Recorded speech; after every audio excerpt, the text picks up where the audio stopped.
So math 2 পর্যন্ত ওই যে যেটাতে হচ্ছে যে আমরা এক্সপেক্টেড মানে রেসিডুয়াল ভ্যালুটা একটা এক্সপেক্টেড অ্যামাউন্ট ইয়া 3000 করে। টাকা আমরা করেছিলাম, এক্সপেক্ট করেছিলাম যে 3000 হুম, হবে। জি স্যার, জি স্যার। আচ্ছা আচ্ছা, ঠিক আছে, ঠিক।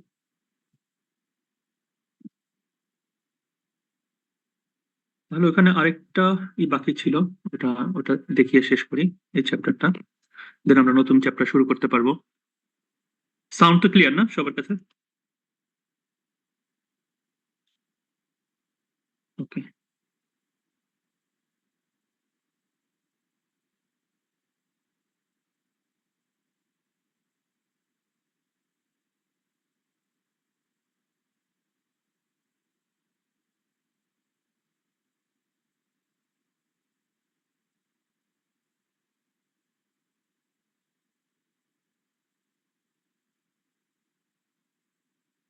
আপনি একটু চেক করে বলেন যে এটা কি শুরু করেছিলাম, এখন যেটা শেয়ার করেছি bargain purchase option by the lessee, এই অপশনটা যদি থাকে, that means at the end of the lease period যদি এরকম একটা কন্ট্রাক্ট থাকে যে I can buy the asset at a bargain purchase rate, that means the rate which is lower than the fair market value of that particular asset, সেক্ষেত্রে আমরা bargain purchase option use করতে পারি বা কন্ট্রাক্টের মধ্যে থাকতে পারে।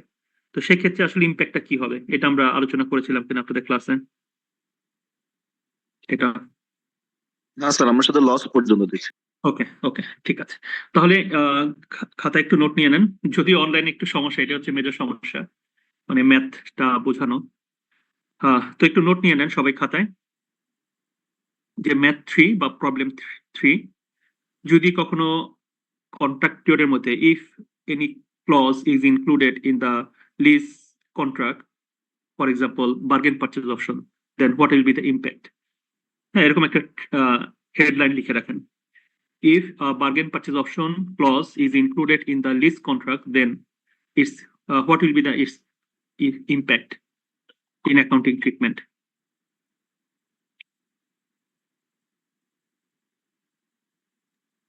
একটু আরেকবার বলবেন স্যার?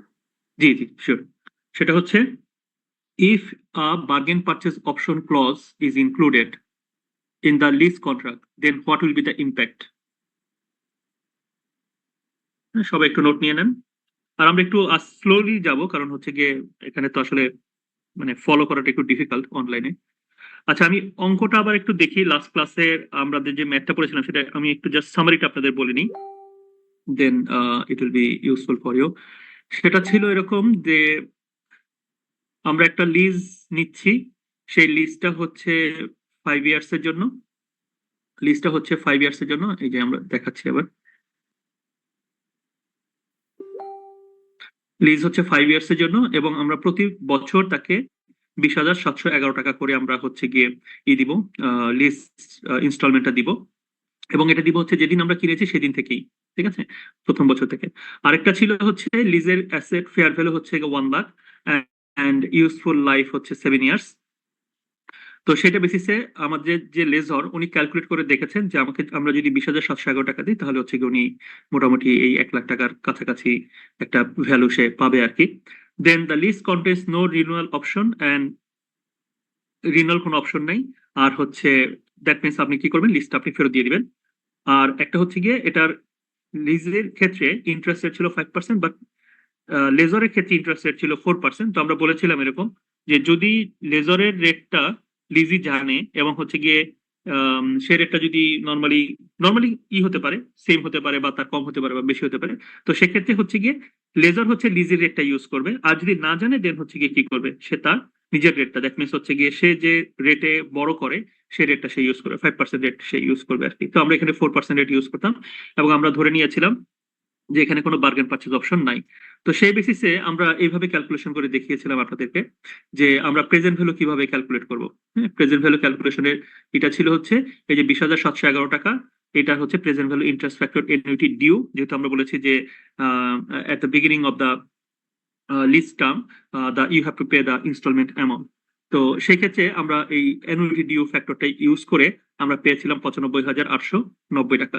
তাহলে সেই ক্ষেত্রে আপনারা দেখেন যে আমরা শিডিউল এরকম করেছিলাম, 95,890 টাকা আমাদের শিডিউল ছিল 1/1/2022, এবং যেহেতু আমরা বলেছি যে 5টা ইনস্টলমেন্টে আমরা পেমেন্টটা করে দিব, এই যে টাকাটা আসে 95,890 টাকা আমরা পেমেন্ট করে দিব, তাহলে সেটা হচ্ছে এখানে আমরা এই যে দেখেন 22-এ একটা পেমেন্ট করেছি, 23, 24, 25, 26, তাহলে এরকম করে আমরা যেহেতু 26-এ আমাদের টোটাল লাইব্রেরিটা পেমেন্ট করে দিয়েছি বা ইনস্টলমেন্টটা পেমেন্ট করে দিয়েছি, দেন 1/1/26-এই আমার কি হচ্ছে লিজ লাইব্রেরিটা জিরো হয়ে যাচ্ছিল, জিরো হয়ে গেছিল। যদিও আমার লিজ টার্মটা কিন্তু শেষ হয়েছে 1/1/2027 বা 31/12/2026, কিন্তু আমরা যেহেতু ফার্স্ট মানে ওই বছরের শুরুতেই ফার্স্ট ডেতেই আমরা হচ্ছে কি ইনস্টলমেন্টটা দিয়ে দিচ্ছি, লাস্ট ইনস্টলমেন্টটা সবার এটা জিরো হয়ে গিয়েছিল। আরেকটা বিষয় যেটা লক্ষণীয় সেটা হচ্ছে গিয়ে ডেপ্রিসিয়েশন এক্সপেন্সটা আমরা কিভাবে করেছিলাম, এই যে 95,890 টাকা আমাদের এসেছে, যেটা দিয়ে আমরা অ্যাসেটের ভ্যালুটাকে রিকগনাইজ করেছিলাম, আমরা জার্নালিটি দিয়েছিলাম right of use asset debit আর হচ্ছে লাইব্রেরি ক্রেডিট। তাহলে এইটার বেসিসে আমরা কি করবো এখন, এই 95,890.35-কে 5 দিয়ে ভাগ করে 19,178 টাকা আমরা ডেপ্রিসিয়েশন দেখাবো। ঠিক আছে। আর একটা বলেছিলাম যে আমরা এখানে দুইটা প্র্যাকটিস করতে পারি, interest expense debit, lease liability credit, but আরেকটা হতে পারে ইন্টারেস্ট এক্সপেন্স ডেবিট আর ইন্টারেস্ট পেয়েবল ক্রেডিট। তো আমরা সাজেস্ট করেছিলাম যে আপনি ইন্টারেস্ট এক্সপেন্স ডেবিট করবেন আর হচ্ছে লিজ লাইবিলিটিকে ক্রেডিট করবেন, নট ইন্টারেস্ট পেয়েবল। ঠিক আছে, তাহলে আমাদের জন্য হিসাব রাখাটা একটু সুবিধাজনক হবে আর কি। আচ্ছা, তাহলে এখানে একটু মনে রাখবেন যে আমাদের ডেপ্রিসিয়েশন ছিল 19,178 টাকা। তো এখন আমরা যদি এইটা থেকে স্কিপ করে, মানে আমরা যদি একটা ক্লজ এখানে ইনক্লুড করে দিই, সেটা হচ্ছে কি আমাদের বার্গেন পারচেজ অপশন। যে বার্গেন পারচেজ অপশনটা কি, যে এখানে দেখা যাচ্ছে আমাদের একটা অ্যাজাম্পশন যে at the end of my list term এটার ভ্যালু হবে, ফেয়ার ভ্যালু হবে 10,000, বাট আমার ইচ্ছা হচ্ছে এটা আই উইল বাই ইট এটা 2,000। ঠিক আছে, এবং আমরা কি করলাম, had an option to buy the lease equipment for 2,000 at the end of the 5 year lease term। তাহলে এখন এই যে বার্গেন পারচেজ অপশন যদি থাকে অপশনটা, দেন এটা ইন্ডিকেট করে কি যে এটা আমি কিন্তু, দেখেন আগে বলেছিলাম যে এই লিজের ভ্যালু মানে সরি অ্যাসেটটার লাইফ কিন্তু 7 ইয়ার্স, বাট আমি কি করছি 5 ইয়ার্স ইউজ করছি। ঠিক আছে, 5 ইয়ার্স ইউজ করছি। তাহলে এখন আমি যদি একটা অপশন রেখে দেই যেটা আমি ফিউচারে কিনে নিব, দেন এটার ইম্প্যাক্টটা কোথায় কোথায় গিয়ে পড়বে। ঠিক আছে, এই বিষয়টা একটু খেয়াল রাখবেন যে আমি 2,000 এক্সট্রা দিয়ে আমি কিনে নিতে পারি 5 বছর পরে। তাহলে সেক্ষেত্রে দেখেন এখানে আমরা একটা লাইন করেছি, লাইনটা পড়বেন। হ্যাঁ, উপরে এক্সপ্লেনেশন দেওয়া আছে, বাট এটা পড়লে আপনি বুঝতে পারবেন যে in the case of A bargain purchase option it uses the economic life of the underlying asset given that lessee text the ownership of the asset. That means হচ্ছে আমরা যেহেতু বার্গেন পারচেজ অপশন রেখেছি, তাহলে আমরা এই অ্যাসেটটাকে আসলে originally এটাকে আমরা 5 বছর ইউজ করব নাকি 7 বছর ইউজ করব, যেহেতু এটা লাইফ হচ্ছে 7 ইয়ার্স। 7 বছর। 7 বছর, রাইট। তাহলে হচ্ছে গিয়ে আমরা যখন বার্গেন পারচেজ অপশন রাখবো, তার মানে হচ্ছে কি ওই অ্যাসেটটা আমি কিনে নিব। তাহলে আমি জানি যে এই অ্যাসেটটা আমি কিনে নিব, তাহলে আমি যখন ডেপ্রিসিয়েশন চার্জ করব, তখন আমি কি ওকে ওই লিস্ট টার্ম 5 বছর যেটা আমার কন্ট্রাক্টে ছিল ওইভাবে রাখবো, নাকি হচ্ছে কি আমি যেহেতু জানি যে আমি 7 বছরই ইউজ করবো, আসলে আমি কিনে নিব মানে 5 বছর পরে, দেন এটা কি হবে, ডেপ্রিসিয়েশনের রেটটা কি হবে। তো আমরা এখানে বলা হয়েছে যে আমরা সেক্ষেত্রে কি করব, এটাকে 7 বছরের মধ্যে ডিভাইড করে দিব।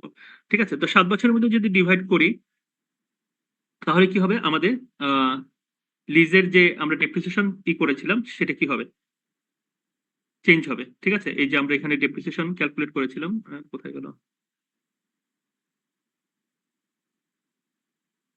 এই যে আমরা ডেপ্রিসিয়েশন চার্জ করেছিলাম, ডেপ্রিসিয়েশন এক্সপেন্স 19,178 টাকা, এটা কি হবে তখন আমরা 5 দিয়ে ভাগ না করে আমরা কি করব তখন 7 দিয়ে ভাগ করব। ঠিক আছে, এই বিষয়টা একটু মনে রাখবেন যদি কখনো এরকম ইনক্লুড করা থাকে bargain purchase option.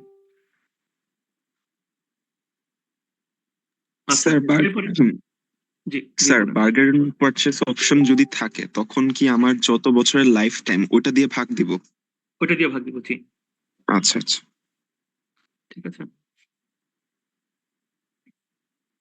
Sir bargain purchase অপশনটা একটু আবার কাইন্ডলি বলা যাবে স্যার, ব্যাপারটা জি। হ্যাঁ, বার্গেন পারচেজ অপশনটা হচ্ছে এটার যে মার্কেট ভ্যালু তার থেকে আমি অনেক কম দামে কিনে নেওয়ার একটা অপশন এখানে দেয়া আছে।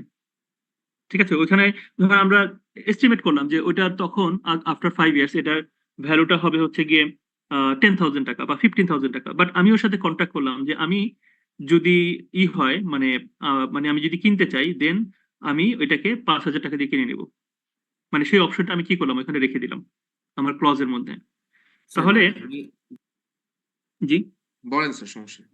আচ্ছা, তো এইটা আমি ইনক্লুড করে দিলাম কন্ট্রাক্টের মধ্যে। তাহলে হচ্ছে কি দেখেন, আমি যদিও আগে আমার ইচ্ছা ছিল 5 ইয়ার্স ইউজ করা, বাট আমি যেহেতু ওইটাকে কিনে নিব, তাহলে আমি তখন এটাকে 5 ইয়ার্স চিন্তা না করে আমি চিন্তা করবো এটা হচ্ছে কি 7 ইয়ার্স আমাকে সার্ভিস দিবে। দেন আমি ওটাকে কি করব 7 ইয়ার্স, ওভার দ্য 7 ইয়ার্স আমরা কি করবো এটাকে লিজ, মানে লিজ অ্যাসেটটা ধরে এটা ডেপ্রিসিয়েশন আমরা 7 ইয়ার্স এর মধ্যে ডিস্ট্রিবিউট করে দিব, 5 ইয়ার্স না। স্যার মানে আমার 5 ইয়ার্স ইউজ করার প্ল্যান ছিল, কিন্তু যেহেতু বার্গেন পারচেজ অপশন আছে আমি এটার অ্যাসেটটার ফুল লাইফ আমি ইউজ ডেপ্রিসিয়েট করব, জি জি ইউজ করবো আর ডেপ্রিসিয়েটও করবো এমন কিছু।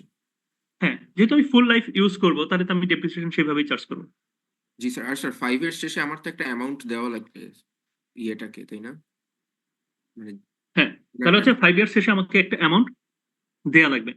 আচ্ছা, সেটা যদি দেয়া লাগে তাহলে এখন দেখেন আমরা সেকেন্ড যে ম্যাথটা করেছিলাম দেখেন,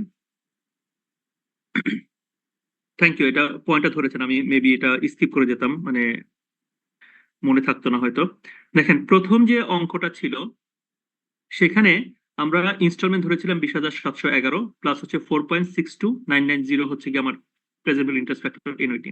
তাহলে আমাদের ভ্যালু ছিল 95,890 টাকা। আমরা এটা কি করেছি, ডেপ্রিসিয়েশন চার্জ করেছি, তাই না? আচ্ছা, সেকেন্ড যে ম্যাথটা ছিল সেখানে আমরা কি করেছিলাম, আমরা হচ্ছে ওকে গ্যারান্টেড রেসিডুয়াল ভ্যালু নামে একটা টার্ম ইনক্লুড করে দিলাম। দ্যাট মিনস আমরা এইভাবে বলেছিলাম যে আমরা কি করতে হবে, আমার ওই যখন এসেটটা ফেরত দিব এটার ভ্যালু অবশ্যই কি থাকতে হবে, মিনিমাম 5,000 টাকা থাকতে হবে। তো আমি দেখলাম যে এটা 5,000 থাকবে না, এটা থাকবে কত, 3,000। তখন আমি কি করেছি, ওই 2,000 টাকা যেটা হচ্ছে আফটার 5 ইয়ার্স আমাকে পেমেন্ট করতে হবে, ওটার প্রেজেন্ট ভ্যালুতে আমরা কি করেছি, নিয়ে এসে আমরা কি করেছি 1643 টাকা কিন্তু অ্যাড করে দেন আমরা অ্যাসেটের ভ্যালু দেখিয়েছি কত, 97,534 টাকা 21 পয়সা। তাহলে সেই বেসিসে আমরা কি করেছি, আমরা এরকম শিডিউলটা তৈরি করেছি। ঠিক আছে, তো এখন আমার যদি বার্গেন পারচেজ অপশনও ধরেন হচ্ছে গিয়ে আমি 2,000 টাকা যদি ধরে রাখি, তাহলে সেক্ষেত্রে আমাকে কি করতে হবে, প্রেজেন্ট ভ্যালুটা ঠিক এইভাবে ক্যালকুলেট করতে হবে, 97,534 টাকা ক্যালকুলেট করতে হবে। এই যে 2,000 টাকা এক্সট্রা যোগ করতে হবে 95,890 টাকার সাথে 1643 টাকা আমার এক্সট্রা যোগ করতে হবে। তাহলে দেখেন অ্যাসেটের ভ্যালু কত হয়ে গেল, 97,534। তাহলে 97,534 যখন হয়েছিল, তাহলে আমি আগেরটা দেখাই। এই মেথডে আমরা যখন 5টা ইনস্টলমেন্ট দিয়ে দিলাম 1/1/26, আমার কিন্তু ওই তারিখে লাইবিলিটি কি হয়ে গেল, 0 হয়ে গেল 1/1/26-এ। কিন্তু যখন আমি হচ্ছে গিয়ে এই বার্গেন পারচেজ অপশন বা গ্যারান্টেড রেসিডুয়াল ভ্যালুটা আমরা অ্যাড করে দিলাম, তখন দেখেন আমার কিন্তু 1/1/26-এ লাস্ট ইনস্টলমেন্টটা দেওয়ার পরেও আমার কিন্তু লাইবিলিটি থেকে গেল কত, 1923 টাকা 18 পয়সা, কারণ ওই যে 2,000 টাকা প্রেজেন্ট ভ্যালু রয়ে গেছে। তখন আমরা কি করলাম, এই 1923 টাকার আবার কি করলাম, ইন্টারেস্ট চার্জ করলাম 1 বছরের 76 টাকা 82 পয়সা আসে। তাহলে এখন দেখেন আমার টোটাল লাইবিলিটি কত আসলো, 1923 টাকা 18 পয়সা প্লাস হচ্ছে 76 টাকা, তার মানে কত, টোটাল 2,000 টাকা। আর আমি তো ওকে পেমেন্ট করে দিলাম কত, লাস্ট ইয়ারে গিয়ে আরো 2,000 টাকা পেমেন্ট করে দিলাম। ঠিক আছে, তা এখানেও সেরকম একই প্রসিডিউর আগাবেন। ঠিক আছে, যখন বার্গেন পারচেজ অপশন থাকবে তখন হচ্ছে গিয়ে আমরা এরকম করে প্রেজেন্ট ভ্যালুটা ক্যালকুলেট করব, এরকম করে প্রেজেন্ট ভ্যালুটা ক্যালকুলেট করব, এবং দেন হচ্ছে গিয়ে কি আমরা এইভাবে হচ্ছে গিয়ে অ্যামোরেশন শিডিউলটা তৈরি করব। তো তাহলে বেসিক্যালি বার্গেন পারচেজ অপশন মানে হচ্ছে মানে ইয়ে শেষে কন্ট্রাক্ট শেষে আমার অ্যাসেটের একটা ভ্যালু ধরে রাখতে হবে আমার, তাই না? এমন কিছু। না, বার্গেন পারচেজের অপশন হচ্ছে গিয়ে আমি অ্যাসেটটাকে কত টাকা কিনে নিতে পারবো, আর রেসিডুয়াল ভ্যালু ছিল হচ্ছে গিয়ে এটার ভ্যালু কত টাকা থাকবে, গ্যারান্টেড রেসিডুয়াল ভ্যালু। স্যার এখানে তো বলছে যে 5,000 ভ্যালু থাকবে, মানে 5,000 হ্যাঁ ভ্যালু রাখতে হবে এট দ্য এন্ড অফ হ্যাঁ দ্য 5 হ্যাঁ হ্যাঁ ইয়ার্স 7 তো ইয়ার্স। হ্যাঁ, আমরা দেখলাম যে এখানে আমি 5,000 রাখতে পারছি না, 3,000 রাখতে পারছি। তাহলে আমাকে এক্সট্রা কি করতে হবে, 2,000 টাকা পেমেন্ট করে দিতে হবে ওকে। জি স্যার। তাহলে এই জন্য আমি কি করলাম, 2,000 টাকার প্রেজেন্ট ভ্যালুটা আজকে দিনে নিয়ে আসলাম। জি স্যার। আর যখন বার্গেন পারচেজ অপশন থাকবে সেখানে আমাদের কি বলা আছে যে আমি 2,000 টাকা দিয়ে আফটার 5 ইয়ার্স আমি কি করব, কিনে নিব। জি স্যার। তাহলে সেটারও এভাবেই করবো, প্রেজেন্ট ভ্যালু ক্যালকুলেট করবো। জি স্যার, বুঝেছি। আচ্ছা, থ্যাংক ইউ, আপনি কোশ্চেনটা করেছেন দেখে এটা বলা হলো, না হলে হচ্ছে গিয়ে এটা আবার মিস করে যেতাম। আচ্ছা, লাস্ট ওয়ান, প্রবলেম 4। তো দেখেন, assume that Lazar and Lizzie, হ্যাঁ মার্ক স্পেন্সার হচ্ছে গিয়ে আমাদের এখানে lessee, sign a lease agreement dated 1st January 2022. The lease agreement specifies that Hathaway will grant right of use of one of its standard cardboard compactors for use at one of MS stores তো ধরেন কোন একটা equipment সে কি করবে, Marks and Spencer সে use করবে, আরেকটা কোম্পানি মানে যিনি হচ্ছে লেজার সে হচ্ছে গিয়ে লিজিকে একটা অ্যাসেট ইউজ করতে দিচ্ছে। Information relevant to the lease is as follows. দেখেন এখানে কি বলা হচ্ছে, the term of the lease is 3 years. The lease agreement is not cancelable, requiring equal rental payment of 17,620.08 at the beginning of each year. তাহলে এখানে আমাদের 3 বছরের হচ্ছে গিয়ে লিজ টার্মটা, এবং আমরা প্রতি ইনস্টলমেন্টে দিব হচ্ছে 17,660 টাকা। The compactor has a cost and fair value at commencement of the lease হচ্ছে 60,000, মানে আমি যেদিন লিজটা নিচ্ছি অ্যাসেটটা সেদিন ওটার ভ্যালু হচ্ছে 60,000, and estimated economic life of 7 years, 3 বছরের জায়গায় 7 বছর হচ্ছে ইউজ করা যেত, বাট আমরা লিজ নিচ্ছি 3 years, and an expected residual value of 12,000 which is unguaranteed। তাহলে আনগ্যারান্টেড যদি হয় তার মানে এখানে কোনো ধরনের কি নেই, আমার কিন্তু অব্লিগেশন নেই যে আমাকে 12,000 টাকা রাখতেই হবে, ঠিক আছে। আচ্ছা, the lease contains no renewal option, কোনো রিনিউয়াল অপশন নেই, এবং আমরা কি করব লিজটাকে after the end of lease term আমরা কি করব এটাকে ফেরত দিয়ে দিব। The implicit rate of the lessor is not known, এখানে লেজারেরটা আমরা জানি না, but MNS that means mark and স্পেন্সারের incremental borrowing rate, incremental borrowing rate হচ্ছে সে যদি এডিশনাল আরো বড় করে then he has to pay interest এট 6%, ঠিক আছে। তাহলে ইনফরমেশন কি দাঁড়ালো, আমার লিজ হচ্ছে গিয়ে 7 বছরের, বাট আমি নিচ্ছি 3 বছরের জন্য, প্রতি ইনস্টলমেন্টে আমাকে দিতে হবে, অ্যামাউন্ট দিতে হবে 17,660 টাকা 8 পয়সা, এবং এটাও হচ্ছে at the beginning of each year, and আমাদের এক্সপেক্টেড ইটা ফেয়ার ভ্যালু হচ্ছে গিয়ে 60,000 যখন আমি লিজ দিচ্ছি তখন। আর আমি লিজির রেটটা, লিজি হচ্ছে লেজারের রেটটা জানে না, বাট লিজির হচ্ছে 6% হচ্ছে ইন্টারেস্ট রেট, এই হচ্ছে ইনফরমেশন, ঠিক আছে। তাহলে এখন এটার বেসিসে এটার ইম্প্যাক্টটা কি পড়বে বা এটা আমরা কিভাবে ক্যালকুলেট করব, হ্যাঁ আমাদের অ্যাসেট আমরা কত টাকা দিয়ে রেকর্ড করব। তো সেক্ষেত্রে প্রেজেন্ট ভ্যালুটা যদিও মানে বের করতে পারলে ভালো হতো, বাট যেহেতু এখন ইটা নেই, মানে আমি ক্লাসে নেই মানে ফিজিক্যালি, তো কোডে দিতে পারছি না বোর্ডে, তো আমাদের দেখেন আমাদের এইভাবে যদি আমরা ক্যালকুলেট করি দেন 49,924 টাকা হচ্ছে কি আমাদের লিজ অ্যাসেট আসবে, লিজ অ্যাসেট আসবে প্লাস হচ্ছে লিজ লাইবিলিটি আসবে আর কি, ঠিক আছে। তো এখন লিজ অ্যাসেট এটা আপনারা জানেন যে কিভাবে করতে হয়, এটা হচ্ছে 17,620 টাকা 18 পয়সা ইন্টু হচ্ছে present value interest factor annuity due, এটা দিয়ে আমরা যদি মাল্টিপ্লাই করেন দেন হচ্ছে গিয়ে কি এই রেটটা চলে আসবে, এই অ্যামাউন্টটা চলে আসবে 49,000। তো এখন আমাকে বলেন যে এটা কি অপারেটিং লিজ নাকি হচ্ছে ক্যাপিটাল লিজ, আমরা কি দেখে বুঝবো?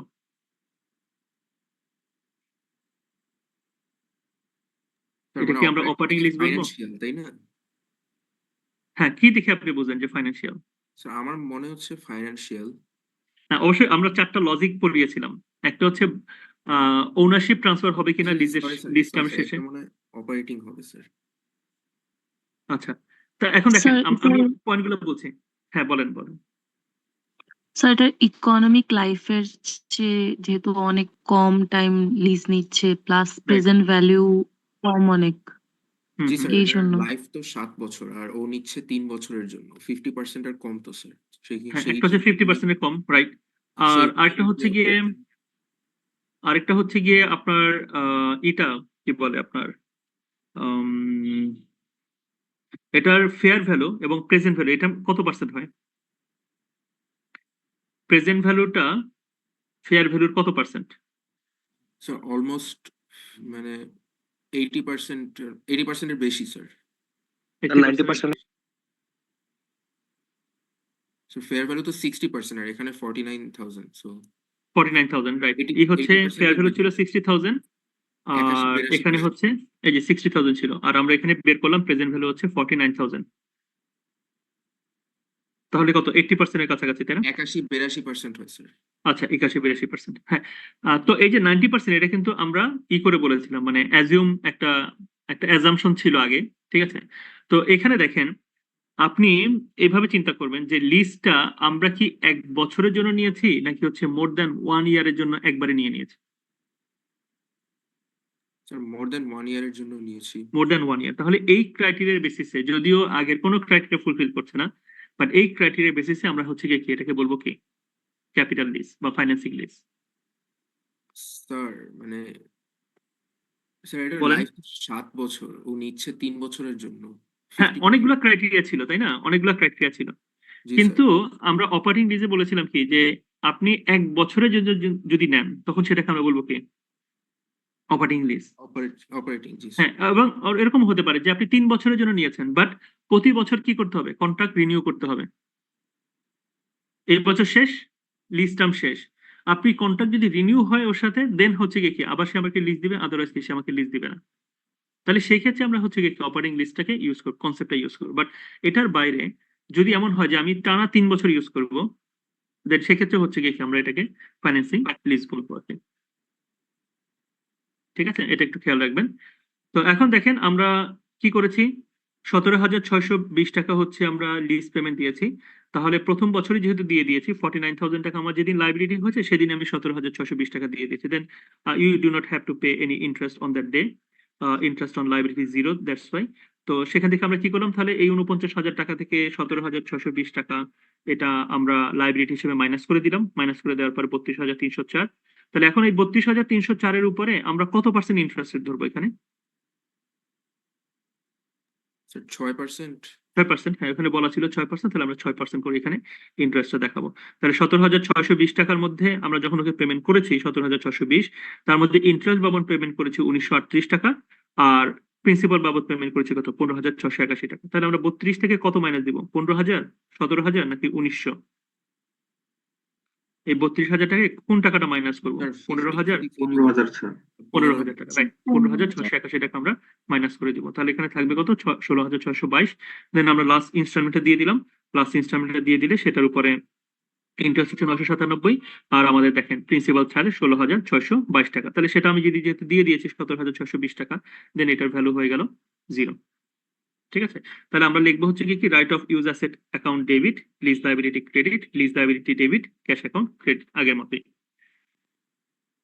আচ্ছা, তো এখন এখানে দেখেন ইন্টারেস্ট এক্সপেন্স আমরা ক্যালকুলেট করলাম 1 বছর পরে যখন এটা হবে তখন কত, 1,938 টাকা আমাদের ইন্টারেস্ট এক্সপেন্স আসলো। তাহলে আমরা লিখবো যে interest expense debit, interest sorry lease liability credit, then depreciation expense debit, আর হচ্ছে কি right of use asset credit. তাহলে আগের মতোই।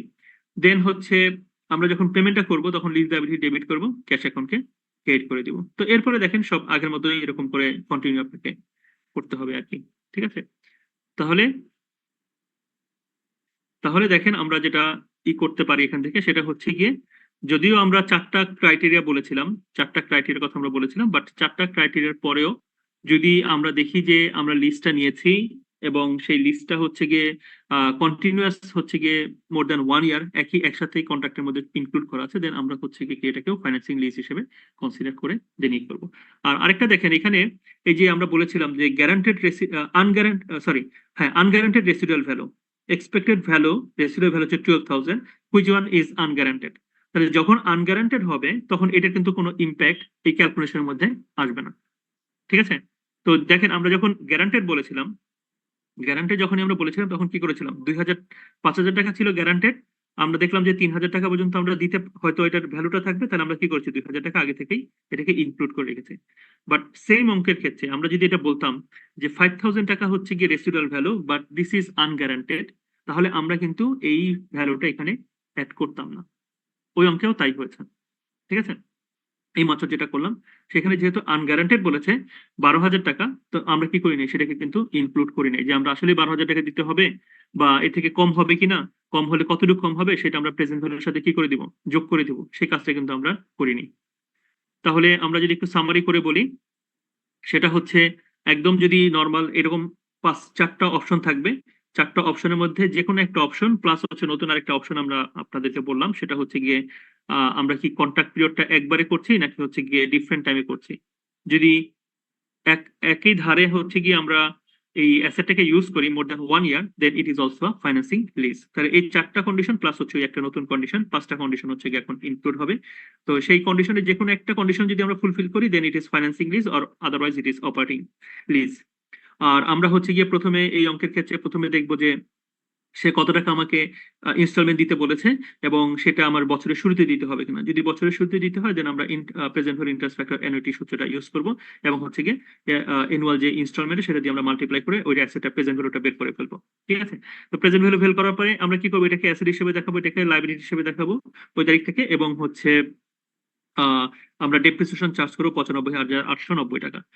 ঠিক আছে, এরকম করে আমরা ম্যাথটা করার চেষ্টা করব। দেন সেকেন্ড যে অপশনটা ছিল সেটা হচ্ছে গিয়ে গ্যারান্টেড রেসিডুয়াল কথা বলেছিলাম, যে আমার তার সাথে কন্ট্রাক্ট হচ্ছে 5,000 টাকা অ্যাসেট ভ্যালু অবশ্যই থাকতে হবে।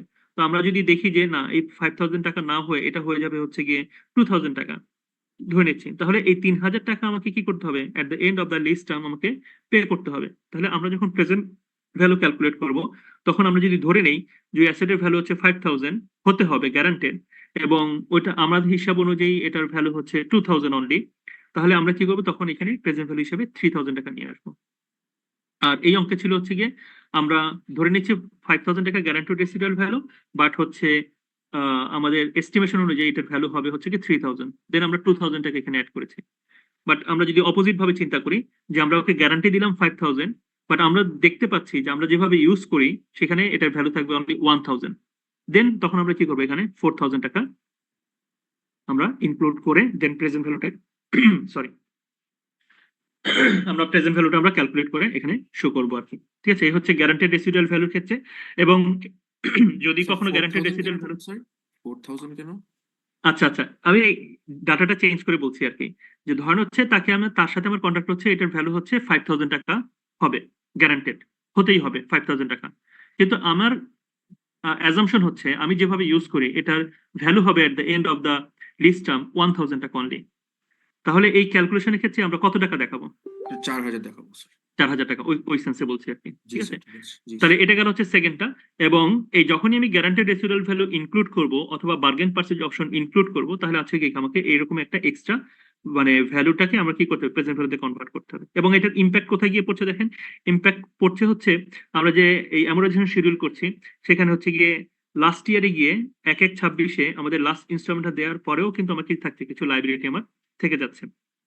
ঠিক আছে, কিছু লাইব্রেরি থেকে যাচ্ছে, তাহলে এই লাইব্রেরিটা আমরা শেষ পর্যন্ত কন্টিনিউ করতে হবে। মানে হচ্ছে কি এক এক সাথে আমরা যখন লিজটা ওকে ফেরত দিব, লিজ অ্যাসেটটা, তখন আমাকে কি করতে হবে, এক্সট্রা 2,000 টাকা ওকে আমার দিয়ে দিতে হবে।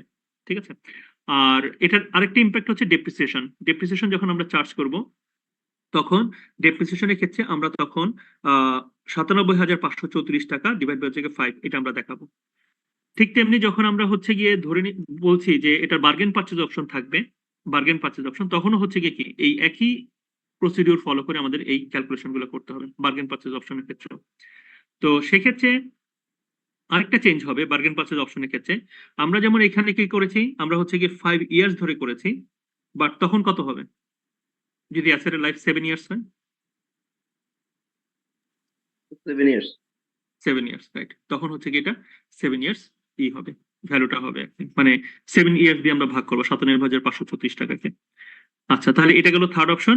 আর ফোর্থ অপশনে গিয়ে আমরা বললাম, বা ফোর্থ ম্যাথে গিয়ে আমরা বললাম যে যদি আমার আনগ্যারান্টেড রেসিডুয়াল ভ্যালু হয়, আনগ্যারান্টেড রেসিডুয়াল ভ্যালু যেটা আমরা বলেছিলাম যে আনগ্যারান্টেড রেসিডুয়াল ভ্যালু হচ্ছে 12,000, তাহলে এইটার ইম্প্যাক্ট কি ক্যালকুলেশনে? তো আমরা বলছি বা এখানে দেখতে পাচ্ছি যে এটার আসলে কোনো ইম্প্যাক্ট নাই, কারণ যেহেতু আমার ওর সাথে কোনো গ্যারান্টেড কোনো কিছু নাই, তার মানে এই 12,000 টাকা আমাকে ফেরত দিতে হবে কি হবে না এটা নিয়ে আমি কোনো কি বদার করবো না। তাহলে আমি যখন প্রেজেন্ট ভ্যালু ক্যালকুলেশন করবো, দেন অনলি হচ্ছে এই 17,620 টাকার প্রেজেন্ট ভ্যালুটা আমরা ক্যালকুলেট করবো। ঠিক আছে, এখান থেকে এই যে 12,000 টাকার কোনো ধরনের ইম্প্যাক্ট এখানে শো হবে না। তো এই হচ্ছে মোটামুটি লিস্ট। এখন আপনাদের যদি কোনো কোশ্চেন থাকে বলেন, স্যার, আদারওয়াইজ আমার আমরা এই চ্যাপ্টারটা শেষ করতে পারি। স্যার আমার আছে। জি জি বলেন প্লিজ। স্যার মানে এখানে যে কন্ডিশন গুলো দেয়া ছিল 4টা, তাই না? চারটা। ফাইন্যান্সিং নাকি অপারেটিং, স্যার 3টা তো 2টা কিংবা 3টা হচ্ছে অপারেটিং এর সাইডে যায় আর একটা ফাইন্যান্সিং এর যায়। তারপরেও আমি স্যার ফাইন্যান্সিং কেন চুজ করলাম? এখানে এরকমই এটা বলা আছে, দেখেন এখানে বলা হচ্ছে যদি এই কন্ডিশনটাই ফুলফিল করে then just go to financing lease, অথবা এইটা করলো না, যদি এইটাও করে শুধু এইটাই করলো, then you have to consider it as a finance list. Sir আচ্ছা, কিন্তু স্যার ওইখানে তো একটা 2টা তো অপারেটিং এর সাইডেও ছিল।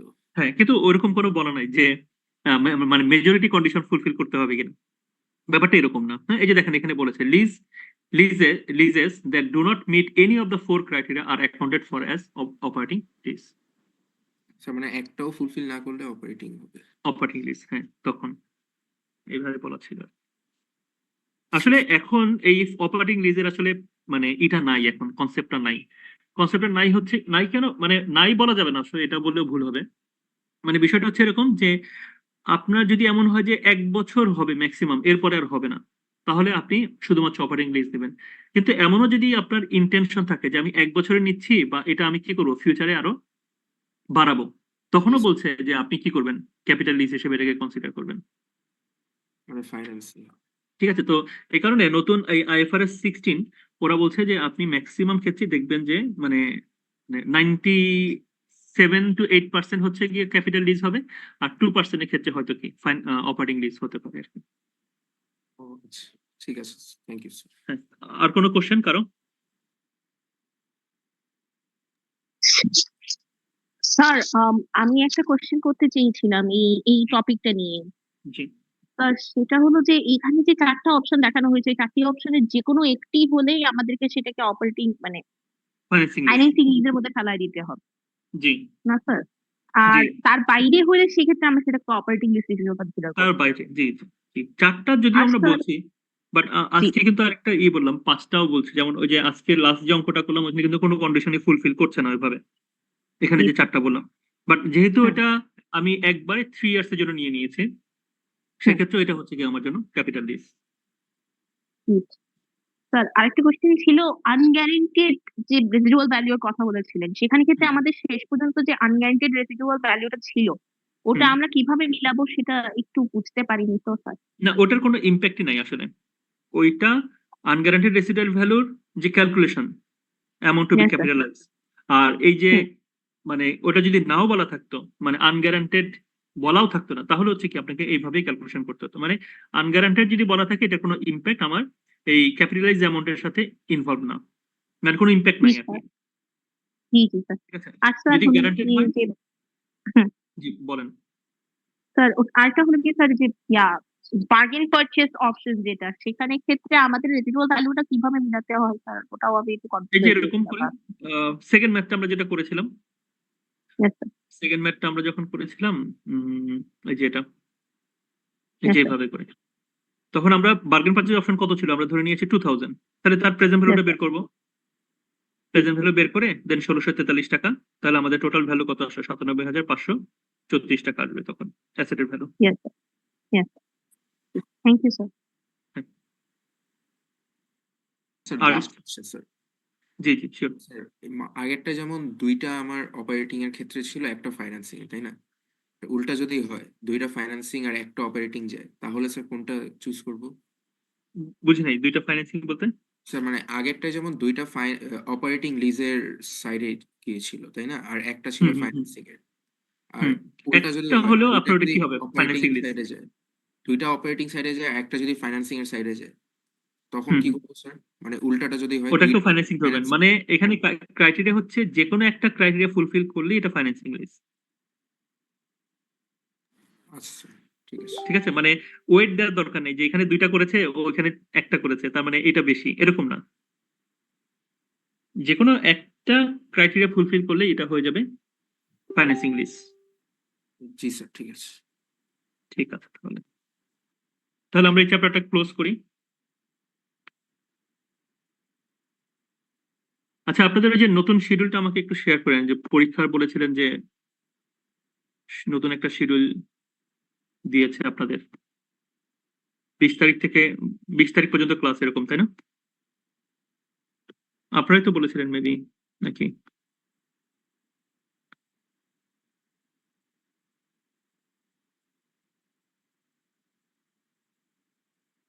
আচ্ছা, তাহলে এখন দেখেন আমরা এই কোর্সটাতে আমরা প্রথম দিকে হচ্ছে কি আমরা আম, কি বলবো, রেভিনিউ, হ্যাঁ রেভিনিউ সাইডটা আমরা কভার করেছি। রেভিনিউ সাইডের পরে হচ্ছে গিয়ে আমরা ম্যাডাম আপনাদের কারেন্ট লাইবিলিটি দেখিয়েছেন, এরপর আমি হচ্ছে গিয়ে লং টার্ম লাইবিলিটি যে পোর্শনটা ছিল সেটা দেখিয়েছি, আর হচ্ছে মানে আর এক্সট্রা যেটা দেখিয়েছি সেটা হচ্ছে গিয়ে লং টার্ম রেভিনিউ কন্ট্রাক্ট যদি থাকে সেখান থেকে। তাহলে আমাদের মাত্র 3টা বা 4টা চ্যাপ্টার শেষ হয়েছে আর কি, যদি আপনার আলাদা আলাদা করে 4টা চ্যাপ্টার শেষ হয়েছে। এখন আমাদের নতুন যে চ্যাপ্টারটা শেষ করতে হবে, মানে আপনি যদি ব্যালেন্স শিটের কথা চিন্তা করেন বা স্টেটমেন্ট অফ ফিনান্সিয়াল পজিশন, তাহলে সেখানে অ্যাসেট থাকছে। অ্যাসেটটা আপনারা ইন্টারমিডিয়েট অ্যাকাউন্টিং এ পড়ে এসেছেন, ইন্টারমিডিয়েট অ্যাকাউন্টিং মেবি আপনাদের এখানে বলা হয়। বাট ব্যালেন্স শিটের অন্য যে পার্টটা সেটা হচ্ছে লাইবিলিটি। তো লাইবিলিটির মধ্যে দুইটা পার্ট আমরা শেষ করলাম, current liability, long term liability. Then আরেকটা পার্ট সেটা হচ্ছে কি ইকুইটি। তাহলে এখন এই ইকুইটিটা যদি দেখেন, ইকুইটি পার্টটা হচ্ছে কি আজকে আমরা শুরু করব। তো এখন ইকুইটি পার্টের ক্ষেত্রে আপনারা যদি একটু খেয়াল করেন, সেটা হচ্ছে গিয়ে আমাদের কর্পোরেশনের ফরম্যাটটা হচ্ছে গিয়ে কি নর্মালি 3 ধরনের হতে পারে, প্রোপাইটারশিপ, পার্টনারশিপ এবং কর্পোরেশন। তো প্রোপাইটারশিপ এবং পার্টনারশিপের অ্যাকাউন্টিং নিয়ে তো আসলে খুব বেশি কনসার্ন না আমরা, কারণ হচ্ছে কি এখানে যেহেতু ইউজার্সদের সংখ্যা কম, তাহলে এখানে ওরা যেভাবে হিসাব রাখুক এটা আমাদের জন্য খুব বেশি মানে না আর কি ইম্পর্টেন্ট না, এই সেন্সে যে ওখানে তো খুব বড় ধরনের কোনো ধরনের হয় না, মানে লেনদেন হয় না, বা হচ্ছে গিয়ে খুব কমপ্লেক্স কোনো লেনদেন হয় না, বড় ধরনের ঠিক না, মানে কমপ্লেক্স লেনদেন হয় না। হ্যাঁ, তো কমপ্লেক্স লেনদেন না হলে এটা হিসাব রাখাটা কি অনেকটা ইজি প্রোপাইটারশিপ এবং পার্টনারশিপের ক্ষেত্রে। বাট মেজর প্রবলেমটা কোথায়? মেজর প্রবলেম হচ্ছে কর্পোরেশনের ক্ষেত্রে, কারণ এখানে অনেক রুলস রেগুলেশন আপনাকে ফলো করতে হয়। যেমন আমরা বলছি যে অ্যাকাউন্টিং স্ট্যান্ডার্ডের ক্ষেত্রে you have to follow IFRS. তো এই আইএফআরএস কর্পোরেশনের জন্য কি বাংলাদেশে বলা হয়েছে, এই বাংলাদেশের রেগুলেটরি বডিকে অ্যাকাউন্টিং এর রেগুলেটরি বডিকে বাংলাদেশে স্যার IASB স্যার আইএস হচ্ছে IASB ইন্টারন্যাশনাল অ্যাকাউন্টিং না। Standard board. স্যার IFRS অথবা FI না না, আইএফআরএস না, হচ্ছে আইএএসবি হচ্ছে আপনার স্যার IFRS ও না স্যার, সরি, এটা হবে স্যার BFRS অনুযায়ী SCCIB। না, আমি আরেকবার বলি, সেটা হচ্ছে একদম শুরুতে ছিল আইএএস, ইন্টারন্যাশনাল অ্যাকাউন্টিং স্ট্যান্ডার্ড। এটা ডেভেলপ করতে হচ্ছে ইন্টারন্যাশনাল অ্যাকাউন্টিং স্ট্যান্ডার্ড কমিটি, আইএএসসি। ঠিক আছে, একটু খেয়াল করে শুনে নেওয়া। প্রথমে ছিল একদম শুরুতে আইএএস, ইন্টারন্যাশনাল অ্যাকাউন্টিং স্ট্যান্ডার্ডস, এবং এটা ইস্যু করতে হচ্ছে IASC, international accounting standard committee. Then ওরা দেখলো এই ইন্টারন্যাশনাল অ্যাকাউন্টিং স্ট্যান্ডার্ড যদি আমরা বলি, এটা কিন্তু অ্যাপ্রোপ্রিয়েট মিনিং হয় না, বা আমাদের যে অবজেক্টিভ সেটাকে কিন্তু ফুলফিল করছে না, কারণ আমরা কিন্তু শুধুমাত্র অ্যাকাউন্টিং করি না, আমরা রিপোর্টিংও করি। তাহলে ওরা এরপরে আইএসটাকে চেঞ্জ করে বলতেছে IFRS, international financial reporting standards. এবং এটা করার আগে তারা কি করলো, ওই কমিটিটাকে ভেঙে নতুন একটা বোর্ড তৈরি করলো, সেটাকে আমরা বলি IASB, international accounting standard board. তাহলে বোর্ড গুলো হচ্ছে গিয়ে কি ওদের সাব কমিটি থাকে, ওরা হচ্ছে গিয়ে কি এই আইএফআরএস গুলো ডেভেলপ করে। হ্যাঁ, তো এখন দেখবেন যে যত নতুন ধরনের স্ট্যান্ডার্ড আসছে সবগুলোকে আমরা বলছি আইএফআরএস। ঠিক আছে, international accounting, international financial reporting standards. তো এটা হচ্ছে ফরেন, হ্যাঁ, এটা হচ্ছে গিয়ে আপনার ইউরোপ বেসড একটা অর্গানাইজেশন, বা ইউকে বেসড আমরা বলতে পারি, যারা হচ্ছে এই স্ট্যান্ডার্ড গুলো ডেভেলপ করছে, যাতে সব কান্ট্রি গুলো কি একই ফরম্যাটে প্র্যাকটিস করে, যে কোনটাকে অ্যাসেট বলবো, কোনটাকে এক্সপেন্স বলবো, কোনটাকে আমি লায়াবিলিটি বলবো, সেটা ক্যালকুলেশন কি হবে, এই জিনিসগুলো যাতে আমরা একই মানে ইউনিক একটা ফরম্যাট আমরা ফলো করি, এটার জন্য হচ্ছে গিয়ে এটা করা হচ্ছে। বাট বাংলাদেশে তো একটা অ্যাকাউন্টিং মানে রেগুলেটরি বডি আছে, ক্যাপিটাল মার্কেটে যেমন রেগুলেটরি বডি আছে বিসেক, এটার পাশেই অ্যাকাউন্টিং এর একটা স্ট্যান্ডার্ড মানে স্ট্যান্ডার্ড সেটিং বডি আছে, যেটাকে আমরা বলি এফআরসি, ফিনান্সিয়াল রিপোর্টিং কাউন্সিল। ঠিক আছে, এফআরসি এটা 2015 সালে সম্ভবত এস্টাবলিশ করা হয়েছে একটা অ্যাক্ট দিয়ে, এফআরএ ফিনান্সিয়াল রিপোর্টিং অ্যাক্ট 2015, ওইটার আন্ডারে এফআরসি ডেভেলপ করা হয়েছে। এখন এই এফআরসি হচ্ছে কোন ধরনের অ্যাকাউন্টিং প্র্যাকটিস এই অর্গানাইজেশন গুলো করবে, কর্পোরেশন বা হচ্ছে গিয়ে এই যে ইউনিভার্সিটি গুলো, হচ্ছে বিভিন্ন ট্রাস্ট গুলো বা গভর্নমেন্টের যে অর্গানাইজেশন গুলো আছে, সেটা কিভাবে করবে সেটা হচ্ছে গিয়ে কি ওরা ডেভেলপ করে দেয়। ঠিক আছে, বা ওরা সাজেস্ট করে আর কি। তো এখন এই কর্পোরেশনের সাথে পার্টনারশিপের ডিফারেন্সটা কোথায়? কর্পোরেশনের সাথে পার্টনারশিপের ডিফারেন্সটা কোথায়? পার্টনারশিপের ক্ষেত্রে দেখেন, আমাদের এখানে মিনিমাম মেম্বার থাকবে 2 থেকে 20 জন, বাট কর্পোরেশন হচ্ছে গিয়ে এটা আনলিমিটেড মেম্বার থাকতে পারে। পার্টনারশিপের ক্ষেত্রে কোনো পার্টনার যদি চলে যায়, দেন এই পার্টনারশিপটা কিন্তু কি হয়ে যায়, এটা বাতিল হয়ে যায়, ভয়েড হয়ে যায় পার্টনারশিপ এগ্রিমেন্টটা। নতুন করে আপনাকে কি করতে হবে, পার্টনারশিপ বিজনেস এস্টাবলিশ করতে হবে।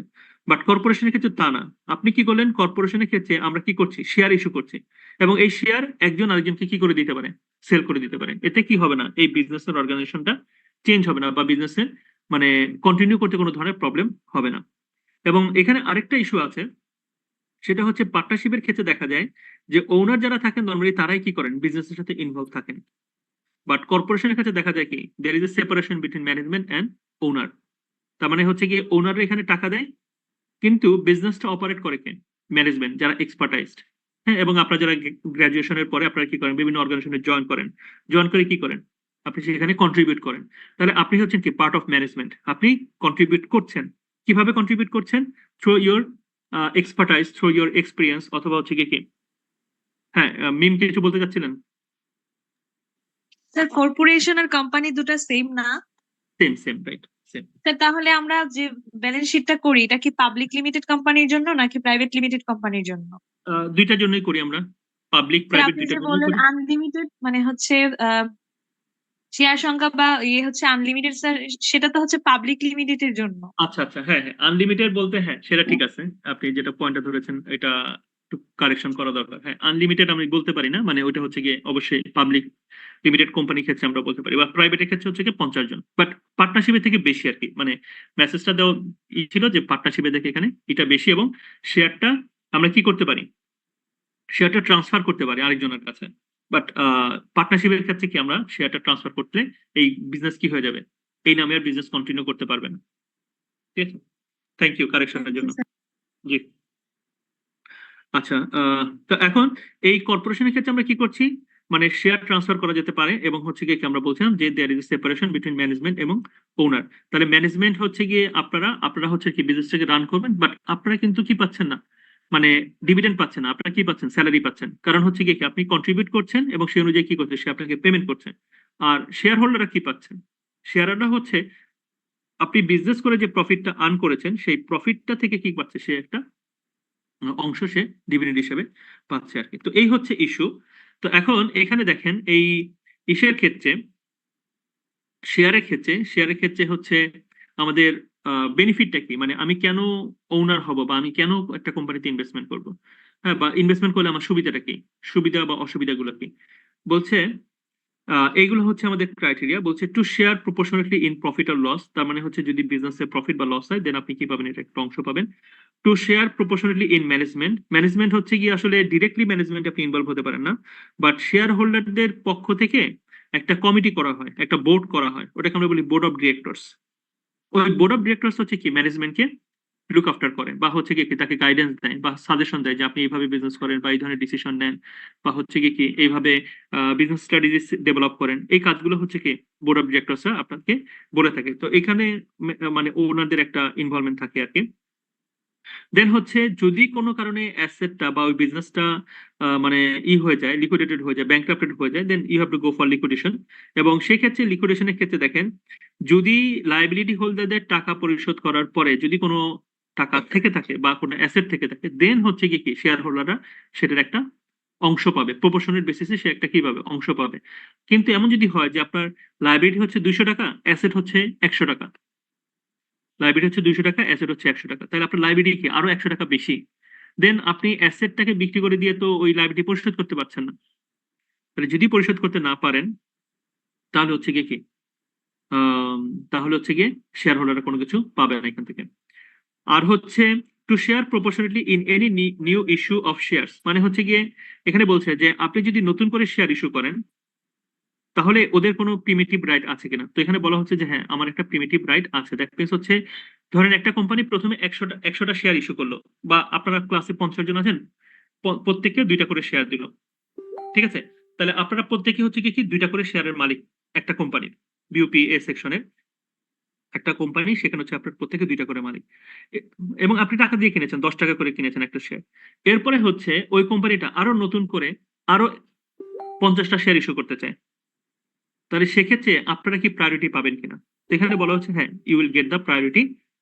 মানে আমি বাইরের মানুষকে বলার আগে, মানে আপনার অন্য সেকশনকে বলার আগে বা বিউপির অন্য স্টুডেন্টদেরকে বলার আগে আমি আপনাদেরকে কি করব, অফারটা আমাকে দিতে হবে, এই অপশনটা কি নর্মালি থাকে আর কি শেয়ারের ক্ষেত্রে।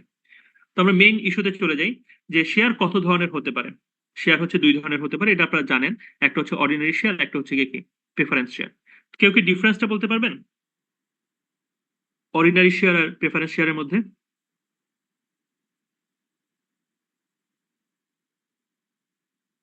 পড়েছেন এর আগে কখনো, মানে মেবি ইন্টারমিডিয়েটে পড়ে থাকার কথা আর কি, মনে আছে কিনা। স্যার অর্ডিনারি শেয়ারে হলো আমরা ডিভিডেন্ড দেই, যেটা হলো ফিক্সড না, ওটা আমাদের প্রফিটের উপর ডিপেন্ড করে। বাট প্রেফার্ড শেয়ারে একটা নির্দিষ্ট রেট থাকে যেটা দিতে হয়। হ্যাঁ তাহলে এটাও ডিভিডেন্ড। তাহলে মেইন এটা হচ্ছে ডিফারেন্সটা হচ্ছে অর্ডিনারি শেয়ারে আপনাকে আমি কতটুকু ডিভিডেন্ড দিব, it is not pre determined.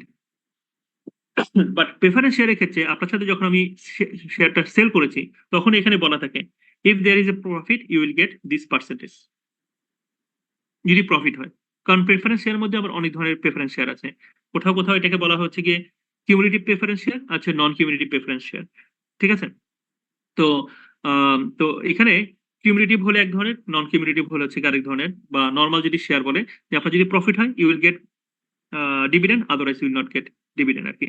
But preference কেন বলছি এই কারণে, ধরেন হচ্ছে আপনার 10 টাকা প্রফিট হলো, 10 টাকা, তাহলে আমি কাকে আগে দিব, অর্ডিনারি শেয়ারকে নাকি প্রেফারেন্স শেয়ারকে? তো এখানে বলা হচ্ছে যে preference share holders will get the priority, ঠিক আছে। তো এটা একটা ডিফারেন্স প্রেফারেন্স শেয়ারের সাথে অর্ডিনারি শেয়ারের। আরেকটা হচ্ছে যদি কোনো কারণে বিজনেসটা লিকুইডেটেড হয়ে যায়, তাহলে অ্যাসেট বিক্রি করে কার টাকা আগে পরিশোধ করব, প্রেফারেন্স শেয়ার নাকি অর্ডিনারি শেয়ার? স্যার প্রেফার্ড শেয়ারে preference share, right, preference share. তার মানে হচ্ছে অর্ডিনারি শেয়ার হোল্ডাররা কি করছে, অর্ডিনারি শেয়ার হোল্ডাররা bears the ultimate risk of loss, মানে আলটিমেটলি ওরাই হচ্ছে কি এই লসটাকে বিয়ার করার জন্য রেসপন্সিবল থাকছে। বাট প্রেফারেন্স হোল্ডার হচ্ছে কি এদের রেসপন্সিবিলিটি একটু কম। কিন্তু ধরুন আপনার কাছে 3টা আছে, আপনার কাছে 100 টাকার অ্যাসেট আছে, এখন আপনার কাছে লাইবিলিটি হোল্ডারও আছে, প্রেফারেন্স শেয়ার হোল্ডারও আছে, আবার অর্ডিনারি শেয়ার হোল্ডার আছে, তাহলে আপনি কার লাইবিলিটি আগে পরিশোধ করবেন? স্যার প্রেফারেন্সের না, আগে হচ্ছে লাইবিলিটি হোল্ডার্স, আগে হচ্ছে লাইবিলিটি হোল্ডার্স, দেন হচ্ছে প্রেফারেন্স শেয়ার, দেন হচ্ছে কি অর্ডিনারি শেয়ার। কিন্তু আমরা তো যদি এতক্ষণ ধরে খারাপ কথাগুলো বলছি, খারাপ কথা বলতে যে যদি লস হয়, যদি লিকুইডেটেড হয়ে যায়, কিন্তু যদি বেনিফিটেড হয়, যদি একটা কোম্পানি, এই যেমন আমরা আপনাদের ক্লাসে বলেছিলাম কিনা, গ্রামীণ ফোন গত বছর তার শেয়ারের দাম হচ্ছে মানে ফেস ভ্যালু, মার্কেটের দাম অনেক বেশি, তার ফেস ভ্যালু হচ্ছে অনলি 10 টাকা। মানে আপনি যখন ইনিশিয়ালি ওই শেয়ারটা কিনতেন তাহলে ওটাকে 10 টাকা দিয়েই কেনা যেত, এখন যদিও 230 টাকা 40 টাকা।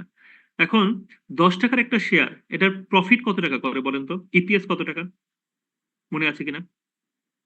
আপনাদের ক্লাসে বলেছিলাম নাকি অন্য সেকশনে? গ্রামীণ ফোনের ইপিএস কত? গ্রামীণ ফোনের ইপিএস গত বছর ছিল সম্ভবত 24 টাকা বা 23 টাকার মতো, মানে 10 টাকার একটা শেয়ারের এগেনস্টে সে 24 টাকা কি করেছে, প্রফিট করেছে, ঠিক আছে। তো যেটা বলতে চাচ্ছিলাম আর কি, যে এই যে প্রফিট করলো 24 টাকা প্রফিট করলো,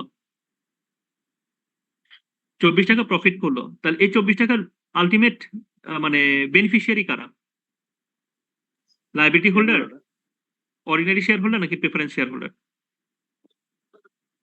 স্যার অর্ডিনারি শেয়ার।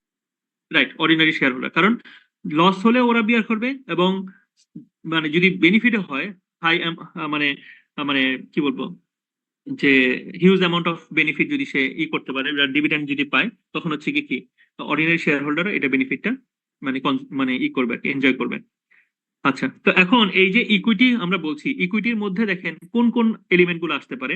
একটা হচ্ছে শেয়ার ক্যাপিটাল, এগুলোই হচ্ছে কি আমরা শিখবো আর কি। শেয়ার ক্যাপিটাল মানে ধরেন হচ্ছে গিয়ে আমি একটা নতুন একটা কোম্পানি দিলাম, আপনাদের ব্যাচ হচ্ছে কত, 23 ব্যাচ, তাই না?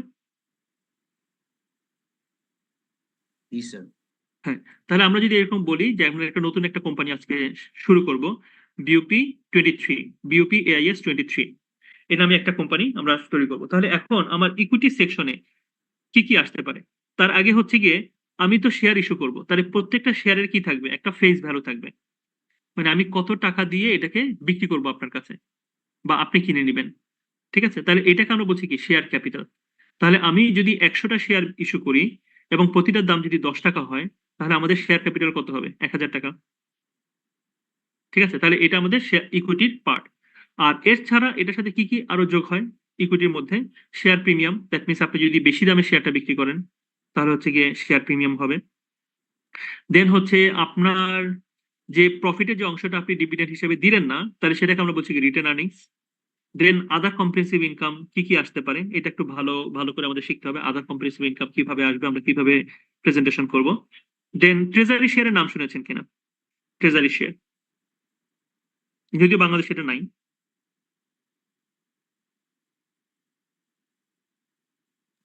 বিলের নাম ট্রেজারি শেয়ার, আচ্ছা, ট্রেজারি শেয়ার হচ্ছে একটা কোম্পানি, যেমন আপনাদের কথা বললাম যে বিউপি এআইএস 23, আমরা কি করলাম আজকে মার্কেটে 10 টাকা করে শেয়ার ছেড়ে দিলাম, মানে আপনারা সবাই কি করলেন, শেয়ার কিনলেন, প্রত্যেকে দুইটা দুইটা করে শেয়ার কিনলেন। তো শেয়ার কেনার পরে আমরা দেখতে পাচ্ছি যে মার্কেটে এটার দাম বেড়ে বেড়ে, যেহেতু আমরা ভালো ব্যবসা করছি, মানে আমাদের প্রফিট হচ্ছে, তাহলে হচ্ছে কি আমাদের শেয়ারের প্রাইস বেড়ে গেল, বাড়তে বাড়তে এটা 15 টাকা হয়ে গেল। তাহলে এখন আপনার বন্ধু যদি এই শেয়ারটা কিনতে চায় মার্কেট থেকে, কত দাম দিয়ে কিনবে, 10 টাকা না 15 টাকা?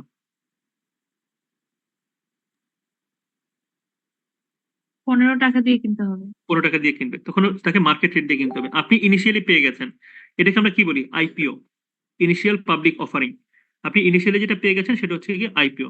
আর এরপরে আপনার ফ্রেন্ড কিনতে যাচ্ছে, মানে অন্য সেকশনের বা অন্য ডিপার্টমেন্টের, আপনি সেল করে দিলেন, একটা শেয়ার সেল করে দিলেন, তখন কোন রেটে সেল করবেন, মার্কেট রেটে। তাহলে এখন এটা যে সেল করলেন, সেল করার কারণে এই টাকাটা কে পাবে, কোম্পানি পাবে না আপনি পাবেন?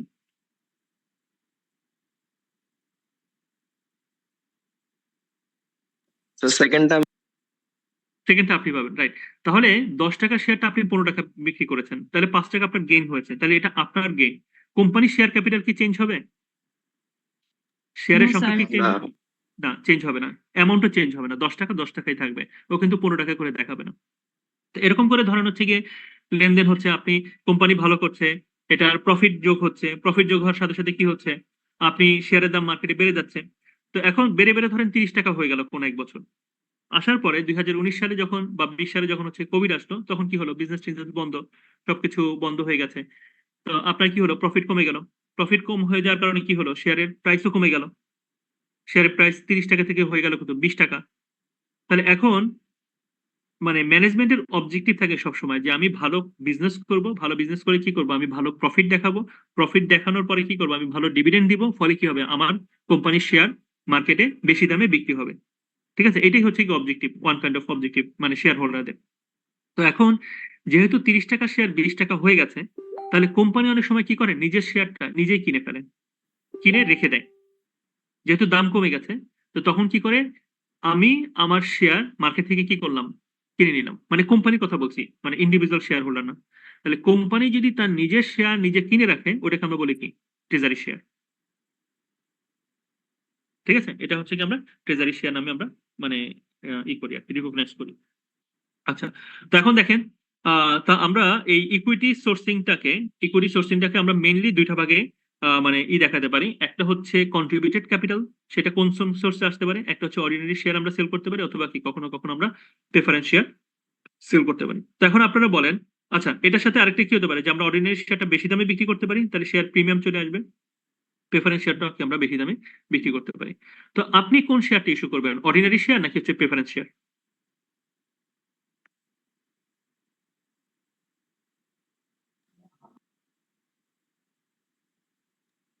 আপনি কোনটা ইস্যু করবেন?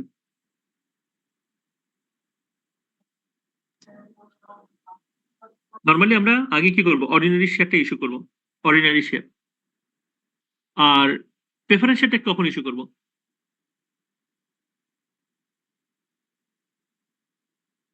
স্যার কোম্পানি গুডউইল হ্যাঁ, গুডউইল ঠিক না, গুডউইল বলতে পারেন, বাট আরেকটা হচ্ছে প্রেফারেন্স শেয়ারটা আমরা ইস্যু করব, ধরেন আমি মার্কেটে এখন সেল করতে চাচ্ছি অর্ডিনারি শেয়ার, বাট এরকম কোনো ধরনের শেয়ার হোল্ডার রাজি হচ্ছে না এই শেয়ারটা কিনতে, তাহলে কি করতে হবে, আমাকে কিছু ক্রাইটেরিয়া চেঞ্জ করে দিতে হবে।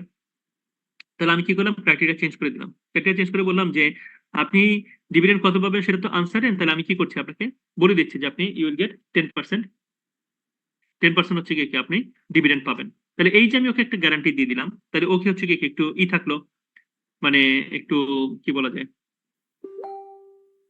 মানে কনফিডেন্ট থাকলো যে আমি কি পাবো, এই 12% করে আমি একটা ইন্টারেস্ট, সরি ডিভিডেন্ড এখান থেকে আমি পাবো। তো normally preference share company issue করতে চায় না, কিন্তু যখন মার্কেটে অবস্থা ভালো থাকে না বা টাকা পয়সা পায় না, তখন হচ্ছে গিয়ে তারা প্রেফারেন্স শেয়ার ইস্যু করে। আচ্ছা, আর রিটেন আর্নিংসটা কাকে বলবো বলেন তো, রিটেন আর্নিংস কাকে বলি আমরা?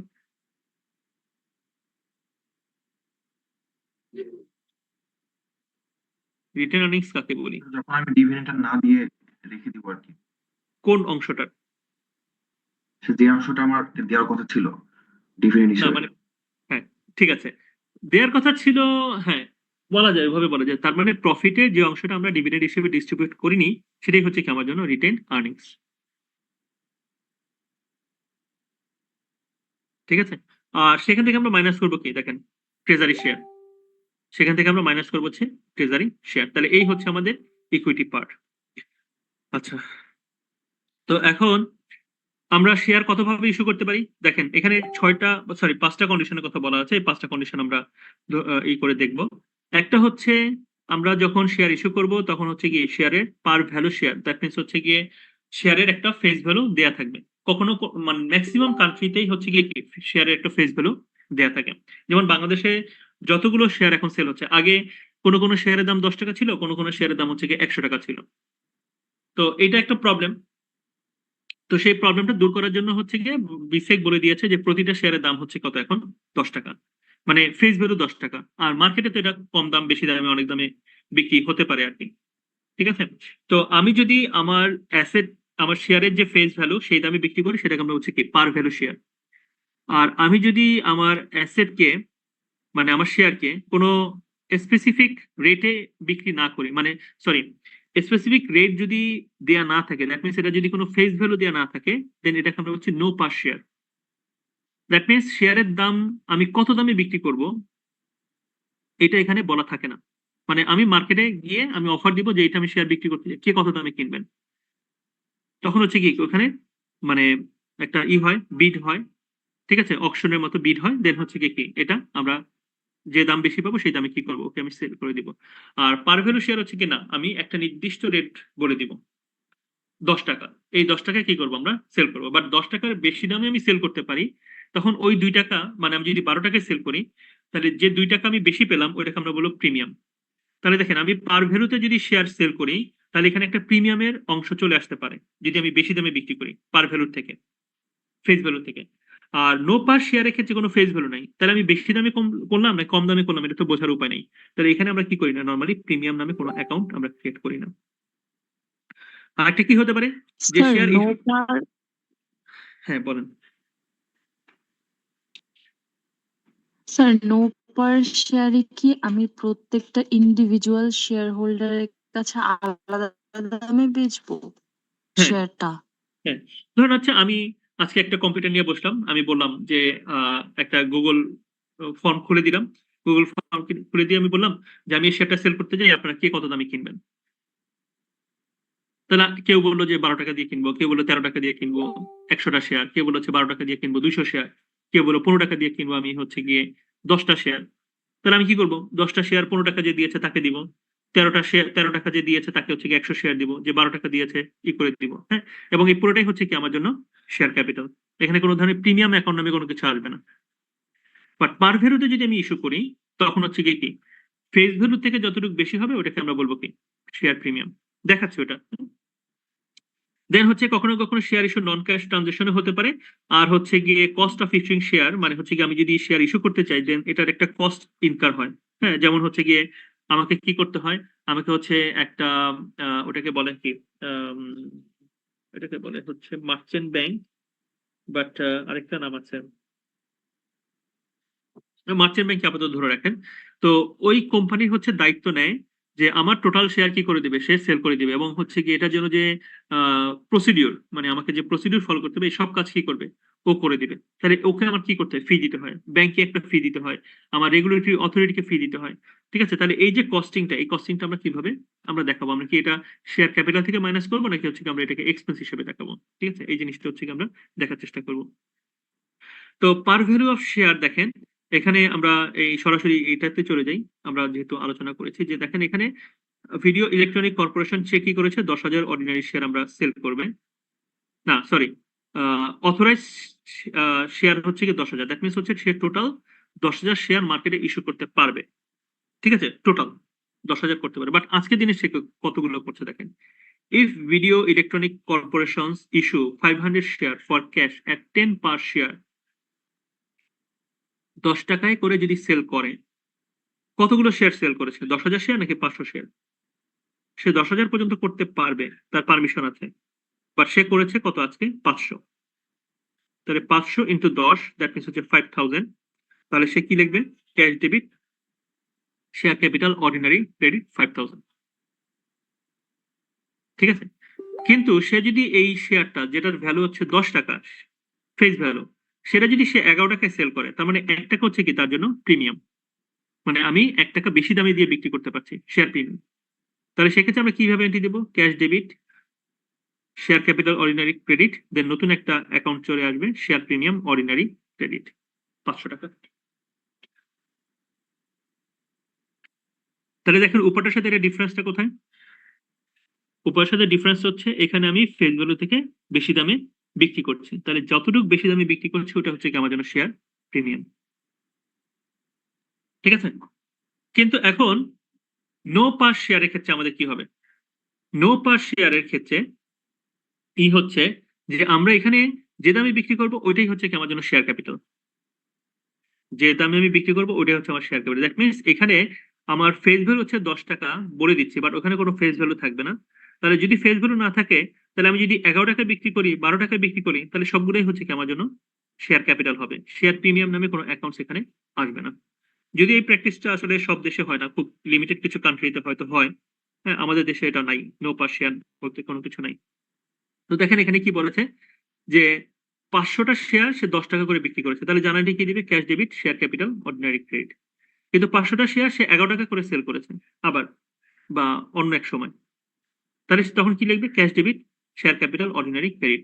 কত টাকা? 500 ইন্টু 11, স্যার আগে 5500 টাকা। প্রিমিয়াম লিখেছিলেন স্যার, এখন আবার অর্ডিনারি। আগেরটা আগে দেখেন, এই যে আগেরটা হচ্ছে এটা। স্যার প্রিমিয়াম তো 11 টাকা দিলে প্রিমিয়াম হবে না? হ্যাঁ, প্রিমিয়াম হবে। কখন হবে? যদি আমার মানে ফেস ভ্যালু বলা থাকে, ঠিক আছে? বাট আমরা বলছি, বা এখানে দেখেন আমরা এখানে শুরু করেছিলাম হচ্ছে পার ভ্যালু শেয়ার, দ্যাট মিনস এখানে প্রতিটা শেয়ারের ফেস ভ্যালু কত সেটা বলা আছে। তাহলে আমি যখনই ফেস ভ্যালু থেকে বেশি দামে বিক্রি করব, ওটাকে আমরা কি করব? স্যার প্রিমিয়াম হিসাবে রেকর্ড করব। ওটাকে আমরা প্রিমিয়াম হিসেবে রেকর্ড করব। বাট যদি এটা হচ্ছে নো পার শেয়ার হয়, নো পার ভ্যালু শেয়ার, এটাকে আমরা বলছি no par share, that means এখানে কোনো কি নাই, ফেস ভ্যালু নাই। জি স্যার। তাহলে আপনি কি করেছেন? কিছু শেয়ার 10 টাকা দিয়ে বিক্রি করছেন, 500 শেয়ার 10 টাকা করে বিক্রি করছেন, আপনি কি লিখবেন? Cash debit, share capital credit. জি স্যার। আবার আপনি 500 শেয়ার 11 টাকা করে বিক্রি করেছেন, আপনি কি লিখবেন? Cash debit, share capital credit. Sir এটা তাহলে বুঝতে আসলে পারলাম না। কোনটা আপনার হিসাব রাখার জন্য ভালো, মানে কোনটা মোর অ্যাপ্রোপ্রিয়েট, এটা নাকি হচ্ছে গিয়ে ওইটা? এটা একটা মেজর প্রবলেম। দেখেন কখন কোন প্রাইসে বিক্রি করলেন এটা কিন্তু একটু আইডেন্টিফাই করার একটু ডিফিকাল্ট, বা আপনার কাছে মনে হতে পারে এখানে আমরা কি করেছি, 550টা শেয়ার সেল করেছি, ঠিক আছে? তো বেটার হচ্ছে আমরা এটাকে মানে যতটুকু বেশি দামে বিক্রি করবো ওটাকে আমরা কি করবো? প্রিমিয়াম নামে দিয়ে দিব আর কি, ঠিক আছে? তাহলে নো পার ভ্যালু ক্ষেত্রে যদিও প্র্যাকটিসটা হচ্ছে এইরকম, নো পার শেয়ার বা এইরকম, বাট হচ্ছে গিয়ে আমরা ম্যাক্সিমাম ক্ষেত্রে চেষ্টা করবো হচ্ছে গিয়ে এই পার ভ্যালু শেয়ার মেথডটাকে অ্যাপ্লাই করে জার্নালিটা দেওয়া। দ্যাট মিনস আমরা শেয়ার প্রিমিয়ামটাকে কি করবো? রিকগনাইজ করবো। স্যার এটা যে আলাদা বুঝবো কিভাবে স্যার? আলাদা মানে সেটা তো বলা থাকবে, ও আচ্ছা। হ্যাঁ বলা থাকবে তো।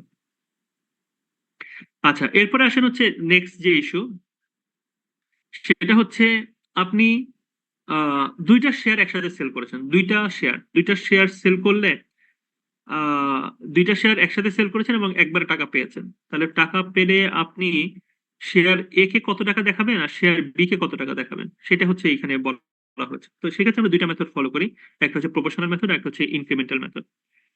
তো প্রপোর্শনাল মেথডটা কি আর ইনক্রিমেন্টাল মেথড কি, এটা আপনারা করেছেন, জাস্ট কনসেপ্টটা বুঝতেই আমার আশা করি হয়ে যাবে। যেমন আপনি দেখেন আপনারা কি করেছেন, 300 শেয়ার আপনি সেল করেছেন 10 টাকা করে, আর 100 শেয়ার সেল করেছেন আরেকটা preference share, 100 preference share sale করেছেন 50 টাকা করে।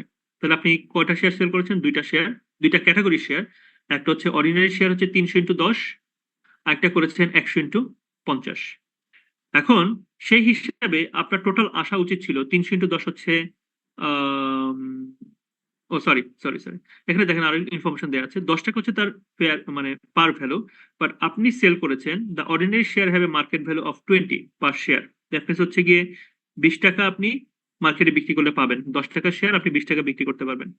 আর প্রেফারেন্স শেয়ারের ক্ষেত্রে 50 টাকা যেটা ফেয়ার মানে তার পার ভ্যালু, সেটা আপনি বিক্রি করতে পারবেন 90 টাকা দিয়ে। তাহলে আমরা যদি বিক্রি করতাম আজকে, তাহলে 300 শেয়ারের জন্য কত পেতাম? 20 টাকা করে 6,000 টাকা, আর 100 শেয়ারের জন্য 90 টাকা করে 9,000 টাকা, তাহলে টোটাল পেতাম কত? 15,000 টাকা। বাট সে আপনাকে টোটাল কত দিয়েছে? 13,500 টাকা। তাহলে এই যে 13,500 টাকা দিল, তাহলে আপনি এখন 15,000 টাকাকে কিভাবে ভাগ করবেন? তাহলে এখন প্রপোর্শনাল মেথড বলছে আমরা কি করব, ওয়েট বের করব। এটা 60%, সরি এটা 6,000, এটা 9,000, দ্যাট মিনস টোটাল 15,000। তাহলে 6,000 15,000 এর কত পার্সেন্ট? 40%। 9,000 15,000 এর কত পার্সেন্ট? 60%। ঠিক আছে, তাহলে 40-60। তাহলে আমরা কি করব, 13,500 টাকার 40% কত আসে? 5,400 টাকা। 13,500 টাকা 60% কত আসে? 8,100 টাকা। তাহলে এইভাবে করে আমরা, যদিও 6,000 টাকা পাওয়ার কথা ছিল, বাট আমরা পাচ্ছি কত? 5,400। এখানে 9,000 টাকা পাওয়ার কথা ছিল, আমরা পাচ্ছি কত? 8,100। এই পর্যন্ত সবাই বুঝতে পেরেছেন কিনা? Yes sir. Okay, fine. তো তাহলে এখন দেখেন, আবার যদি এখানে এখানে যদি চিন্তা করি যে আমরা পেয়েছি 5,400। আচ্ছা, তো এখন আমাকে হিসাব করে বলেন আপনারা যে 300 শেয়ার আমি যদি 10 টাকা করে বিক্রি করতাম, তাহলে আমি কত টাকা পাওয়ার কথা ছিল? 3,000 টাকা। 3,000 টাকা স্যার। কিন্তু আমি পেয়েছি কত? 5,400। তাহলে এই যে 2,400 বেশি পেয়েছি, এটা আমি কোথায় দেখাবো? আমি কি ক্যাপিটাল হিসেবে দেখাবো,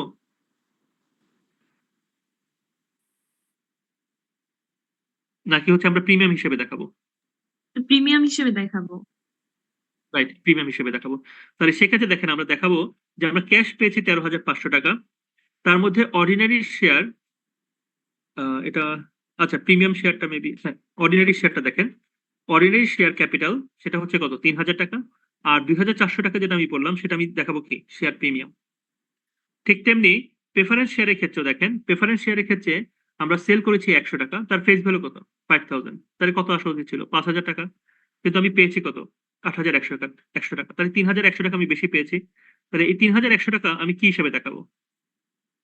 আমি দেখাবো হচ্ছে শেয়ার প্রিমিয়াম প্রেফারেন্স শেয়ার 3,100 টাকা। তো এটা একটু ভালো করে দেখেন, বুঝতে পারেন কিনা।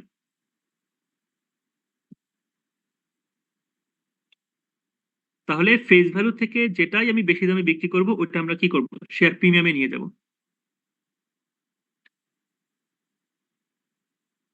ঠিক আছে সবার কাছে? জি স্যার। ওকে, তাহলে এটাকে আমরা বললাম কি? প্রপোর্শনাল। প্রপোর্শনাল মানে কি? আমরা কিভাবে প্রপোর্শনেট করলাম? ওটা টোটাল ভ্যালু কত? 6,000 আর 9,000 হওয়া উচিত। তাহলে 40-60 আমরা এখানে রেটটা বের করে দেন আমি 13,500 যেটা পেয়েছি, এই 13,500 কে অর্ডিনারি দিয়েছি 40% আর প্রেফারেন্স দিয়েছি কত? 60%। এটা হচ্ছে আমি কোন না মেথড এই বলছি? হিসাবটা বুঝি নাই স্যার। এই হিসাবটা কোনটা বুঝি। কোনটা এই যে কোনটা? এই চার্টটা স্যার, 300, 6,000, তারপর আবার 5,400। আমি 300 শেয়ার বিক্রি করতাম, আপনি বিক্রি করতেন, প্রতিটার ফেস ভ্যালু কত? 10 টাকা। কিন্তু আপনি বিক্রি করতে পারছেন কত টাকা দিয়ে? 20 স্যার টাকা মানে দিয়ে। আমি 10 টাকা দিয়ে সেল করছি নাকি 20 টাকা দিয়ে এখানে? 20 টাকা দিয়ে করছে। 10 টাকা আমার ফেস ভ্যালু, মানে আমি মিনিমাম 10 টাকায় সেল করতে হবে, বাট আমি বিক্রি করেছি কত? 20 টাকা করে। 20 টাকা দিয়ে। করতে পারি, মার্কেটে ভ্যালু হচ্ছে 20 টাকা। তাহলে সেই হিসাবে ও টোটাল কত টাকা দেওয়া উচিত ছিল? 15,000। স্যার 15,000 টাকায় তো সেল করছে তাহলে। না না না, ও আমাকে দিয়েছে 13,500। ও আচ্ছা। ঠিক আছে, ও আমাকে দিয়েছে 13,500। আমি 15,000 টাকা দিয়ে সেল করতে পারতাম, বাট আমি যেহেতু দুইটা একসাথে বিক্রি করছি, মেবি আমি I have offer some discount. তো 13,500। তো কথা হচ্ছে 15,000 টাকা পেলে তার প্রপোর্শনেট করা দরকার ছিল না। কিন্তু যেহেতু আমি কম পাচ্ছি, তাহলে আমি কোনটাকে কতটুকু কম দেখাবো? তাহলে আমরা দেখলাম যে এটার ওয়েট হচ্ছে 40%, এটার ওয়েট হচ্ছে 60%। ওয়েটটা কিভাবে আসলে এটা বুঝতে পেরেছেন? জি না স্যার, বুঝিনি। আচ্ছা, তাহলে সেটা হচ্ছে আমার অর্ডিনারি শেয়ারের ভ্যালু কত? 6,000 আর প্রেফারেন্স শেয়ারের ভ্যালু কত? 9,000। টোটাল কত? 15,000। তাহলে জি স্যার। 15,000 যদি হয়, তাহলে 6,000 15,000 এর কত পার্সেন্ট? 40। 40%। জি স্যার। রাইট। 9,000 15,000 এর কত পার্সেন্ট? স্যার 60%। 60%। হ্যাঁ, তাহলে এখন আমি যদি 13,500 টাকা পাই, তাহলে অর্ডিনারি শেয়ারকে কত পার্সেন্ট দিব? 40%ই দেওয়া উচিত। 40% দিব। তাহলে সেইটাই করেছে দেখেন, 13,500 এর 40% কত? 5,400 টাকা।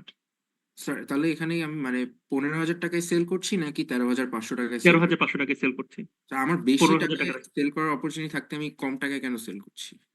আচ্ছা, এটা দুইটা কারণে হতে পারে। একটা হচ্ছে সে আমার কাছ থেকে অনেকগুলো শেয়ার নিচ্ছে, এটা হচ্ছে কি আমি কি করতে পারি? অনেক সময় আমরা করি না যে বেশি প্রোডাক্ট কিনলে তখন আমরা কি করি? ডিসকাউন্ট অফার করি। জি স্যার। আরেকটা হচ্ছে গিয়ে পার্সোনাল রিলেশনশিপের জন্য। ও আচ্ছা। ঠিক আছে, তখন আমরা কি করি? মাঝে মাঝে তাকে আমরা ডিসকাউন্ট অফার করছি, যদিও মার্কেটে আমি সবাইকে করব না। ব্যাংকের ক্ষেত্রেও দেখবেন এরকম, যে যারা বড় বড় ক্লায়েন্ট, হ্যাঁ তাদেরকে কিন্তু ইন্টারেস্ট রেটটা একটু কি করে? কমিয়ে দেয়। আপনাকে যে ইন্টারেস্ট দিবে তার থেকে ওকে কিন্তু একটু কমিয়ে দেয়, জি স্যার। যেহেতু ওর দীর্ঘদিনের ক্লায়েন্ট। তাহলে আমি এই 5,400 পেয়েছি, আমার পাওয়া উচিত ছিল কত 6,000, কিন্তু আমি পেয়েছি 5,400, আর এখানে আমি পেয়েছি কত 8,100। আচ্ছা, তো আমি যদি এখানে আমরা কি করব, যে আমরা যদি 10 টাকা দিয়ে ফেস ভ্যালুতে বিক্রি করতাম, তাহলে আসলে আমি কত টাকা পেতাম? 3,000 টাকা। 3,000 300 টাকা ইন্টু 10, পেয়েছি। জি স্যার। 3,000 টাকা, কিন্তু আমি পেয়েছি কত 5,400। তাহলে এই টাকাটা আমি এক্সট্রা পেয়েছি 2,400 টাকা। জি স্যার। তাহলে এই 2,400 টাকা কি আমি অর্ডিনারি শেয়ার হিসেবে ক্রেডিট করে দিব, নাকি শেয়ার প্রিমিয়াম নামে ক্রেডিট করে দিব? প্রিমিয়াম। আমরা বলছি তখন এই যে এক্সট্রা টাকাটা, কারণ এটা ফেস ভ্যালু কত 3,000 টাকা, এর বেশি যেটা পাবো সেটাই হচ্ছে কি আমার জন্য প্রিমিয়াম। Premium sir. ঠিক, তাহলে সেটা হচ্ছে কত 2,400 টাকা। আর স্যার ঠিক এখানে তেমনি যে পাশের 20 এর হিসাবটা কি, যে $10 আর $20 পার শেয়ার, ওইটার হিসাবটা কি? কোনটা $10 আর $50? না স্যার, 10 আর 20, যে 10 পার ভ্যালু দেওয়া, পরে আবার 20 আচ্ছা, পার শেয়ার। এটা হচ্ছে এটাকে আমরা বলি পার ভ্যালু, আর একটা হচ্ছে মার্কেট ভ্যালু। পার ভ্যালু হচ্ছে গিয়ে ওই অ্যাসেটটার গায়ে যত টাকা দেয়া আছে, ঠিক আছে, মানে ওই জি স্যার। শেয়ারের দাম কত টাকা মিনিমাম হতে হবে, সেটা হচ্ছে কত 10 টাকা। 10 টাকা। আর মার্কেট ভ্যালু, মার্কেটে আপনি কত টাকা দিয়ে সেল করছেন, সেটা হচ্ছে 20 টাকা। 20 টাকা দিয়ে। ঠিক আছে, তাহলে আমি 10 টাকার অ্যাসেটটা আমি 20 টাকা দিয়ে সেল করলাম, তাহলে 20 টাকা আমার কি 10 টাকা আমার গেইন হলো। তাহলে এই 10 টাকা যে গেইন হলো, এটা আমরা কোন নামে দেখাবো, শেয়ার ক্যাপিটাল নাকি শেয়ার প্রিমিয়াম? স্যার প্রিমিয়ামে। তখন আমরা বলছি এটাকে আমরা শেয়ার প্রিমিয়াম, মানে ফেস ভ্যালুর উপরে যেটা যাবে সেটাই হচ্ছে কি শেয়ার প্রিমিয়াম। তো এখানে দেখেন প্রেফারেন্স শেয়ারের ক্ষেত্রে আমার 100টা শেয়ার সেল করেছি, এটার ফেস ভ্যালু কত 50, বাট আমি মার্কেটে বিক্রি করতে পারছি কত 90। 90। তাহলে 100 × 50 এটা হচ্ছে কি আমার শেয়ার ক্যাপিটাল নামে যাবে, আর এটার এক্সট্রা যতটুকু আমি বিক্রি করেছি সেটা হচ্ছে কি আমার শেয়ার প্রিমিয়াম নামে যাবে। জি স্যার। আচ্ছা, তাহলে এটা হচ্ছে কোন মেথড? Proportional method. কিন্তু প্রপোর্শনাল মেথড সবসময় অ্যাপ্লাই করা নাও যেতে পারে, তখন আমরা আরেকটা মেথড অ্যাপ্লাই করি, সেটা হচ্ছে কি ইনক্রিমেন্টাল মেথড। স্যার ইনক্রিমেন্টাল, হ্যাঁ হ্যাঁ বলেন। স্যার আমাদের হচ্ছে এখন আরেকটা ক্লাস আছে স্যার, এখনই একটু যদি মানে স্যার 10:15 এ 10:15-এ? আচ্ছা, জি 1 মিনিট লাগবে, 1 মিনিট, হ্যাঁ। ওকে ঠিক আছে। ঠিক আছে। তাহলে এখন দেখেন ইনক্রিমেন্টাল মেথড কি বলছে। ইনক্রিমেন্টাল মেথড বলছে আমরা প্রপোর্শনাল মেথড যদি আমরা বের করতে না পারি, ফর এক্সাম্পল আমরা কোন একটা পার্টিকুলার শেয়ারের ভ্যালু আমরা জানি না, মানে মার্কেট ভ্যালু আমরা জানি না। যেমন এখানে আমরা বলেছি যে 300 শেয়ার আমি বিক্রি করবো 10 টাকা করে ফেস ভ্যালু, আর হচ্ছে প্রেফারেন্স শেয়ার বিক্রি করবো 100 × 50। তো আমি বিক্রি করবো আগের মধ্যে 13,500। আমরা অর্ডিনারি শেয়ারের মার্কেট ভ্যালু হচ্ছে 20 টাকা করে আমরা জানি মার্কেট ভ্যালু, বাট প্রেফারেন্স শেয়ারের মার্কেট ভ্যালু আমরা জানি না। তাহলে তখন আমরা কি করবো, ইনক্রিমেন্টাল মেথডটা ইউজ করবো। আমরা কি করলাম, 300 × 20 টাকা 6,000 টাকা আসলো, তাহলে 6,000 টাকা আসলো, কিন্তু আমি টোটাল পেয়েছি কত 13,500। তাহলে 13,500 যদি পাই, তার মধ্যে যদি অর্ডিনারি শেয়ার যদি হয় 600, তাহলে প্রেফারেন্স শেয়ারের ভ্যালু কত হবে? তাহলে 13,500 থেকে 6,000 টাকা মাইনাস করে দিব, কত আসে 7,500 টাকা। ঠিক আছে, তো এখন 7,500 যদি হয়, জাস্ট হ্যাঁ 30 সেকেন্ড, সেটা হচ্ছে আমি 300 শেয়ার 10 টাকা করে বিক্রি করার কথা, তাহলে আমি কত পেতাম 3,000 টাকা। কিন্তু এখন অর্ডিনারি শেয়ার আমরা পাচ্ছি কত 6,000 টাকা। তাহলে এই 6,000 টাকা যদি পাই, তাহলে এক্সট্রা যে 3,000 ওইটা আমার জন্য কি হবে, প্রিমিয়াম, শেয়ার প্রিমিয়াম। বুঝতে পেরেছেন কিনা?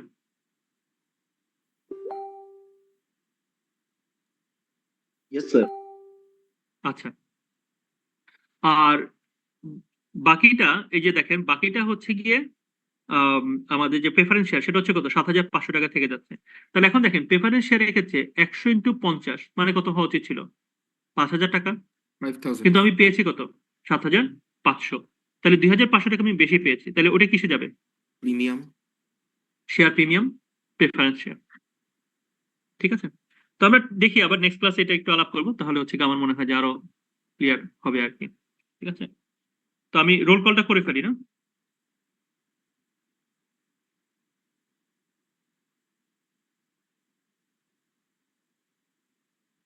কোনটার ক্ষেত্রে ভুলে গেছি। ও আচ্ছা আচ্ছা, হ্যাঁ হ্যাঁ, এটা হচ্ছে আপনাদের ওই যে ক্লাস কতদিন পর্যন্ত চলবে সেটার জন্য।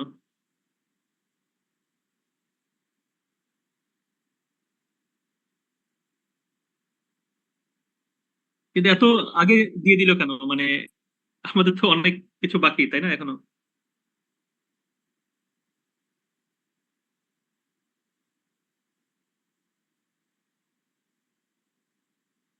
না মানে আগে তো প্ল্যান ছিল হচ্ছে কি মেবি 30 তারিখ পর্যন্ত ক্লাস হবে এরকম। হ্যাঁ তো মানে স্যার ওখানে রিভিউস এন্ড ক্লাসেস এর জন্য আবার একটা অপশন আছে, তো আপনি সেটা ক্লাস নিতে পারবেন। মানে তাহলে আপনাদের পরীক্ষা কবে থেকে শুরু হচ্ছে? ও আচ্ছা আচ্ছা, তাহলে আমরা সময় পাচ্ছি আর কি, তাই না, মানে যদি দরকার হয়। আর এক বলেছিলেন যে আপনাদের কোন এক ম্যাডামের ক্লাস আগেই শেষ হয়ে যাবে।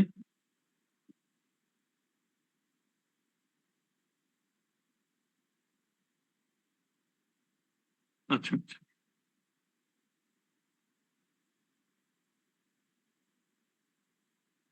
আমাকে একটু শেয়ার করেন, জি ভালো হবে আমার জন্য।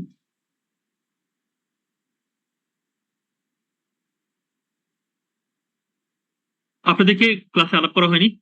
স্যার নেক্সট দিন বলেন স্যার এটা। জি স্যার নেক্সট দিন বলেন স্যার এটা নেক্সট ক্লাসে। হ্যাঁ, নেক্সট ক্লাসে বলি, তাহলে মঙ্গলবার দিন বলি।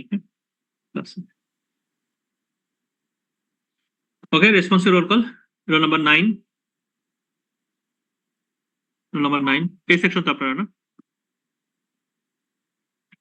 Role number 127, roll number 35, present sir. 45, Yes, 61, yes, sir. আচ্ছা Present, sir. 61, ঠিক আছে, Present, sir. 61, 77, 101, Yes, sir. 130 present আছে স্যার, নেট হয়তো চলে গেছে। কত নাম্বার? 77, হ্যাঁ হ্যাঁ হ্যাঁ। আচ্ছা 101, Yes, sir. 131, 153, present sir. 169, Yes, sir. 171, Present, sir. roll number 1 Kanij, Yes, sir. roll number 5, 7, Present, sir. 11, yes sir. 19, 21, sir 19 ছিল, নেটওয়ার্ক ইস্যু হচ্ছে sir. okay, 23,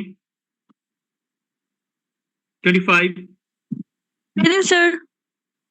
27, yes sir. 31, Present, sir. 33, present sir. 35, Yes, sir. 41, Present, sir. 45, sir 51, sir present 45 ছিল,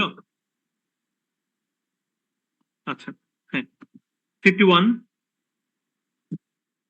53, Yes, sir. 59, sir 51 sir present Present, 53, sir. 53, Sir, 59 present. 53 present, sir.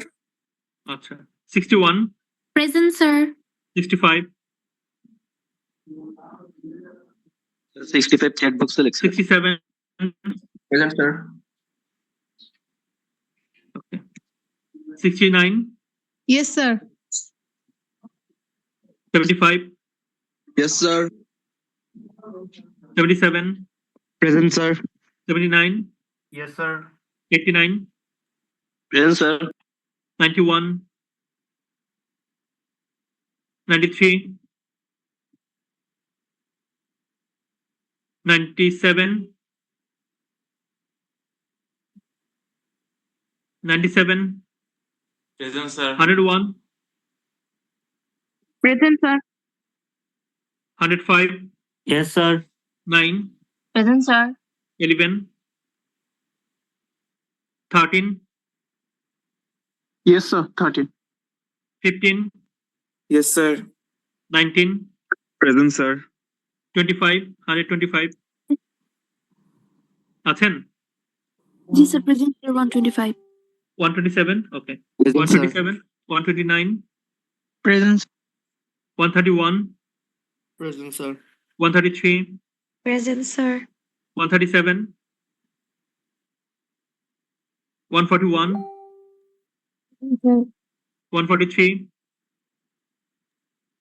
145, Yes, sir. okay.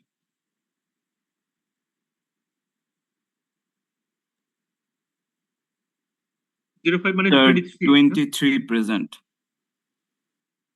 91 present ছিল। 69, 69 দিয়েছে, 65 okay sir 127 আমাকে message দিছিল sir 127 একেবারে উপরে sir. Sir 91 23rd batch. 91 21 batch 21 ব্যাচের 91 না 127 sir. 20 sir 21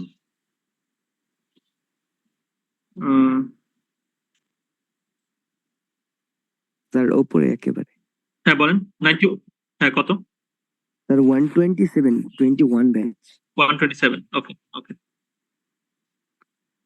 ঠিক আছে কত সবারটা জি স্যার। ওকে ঠিক আছে তাহলে থ্যাংক ইউ সবাইকে। আসসালামু আলাইকুম স্যার।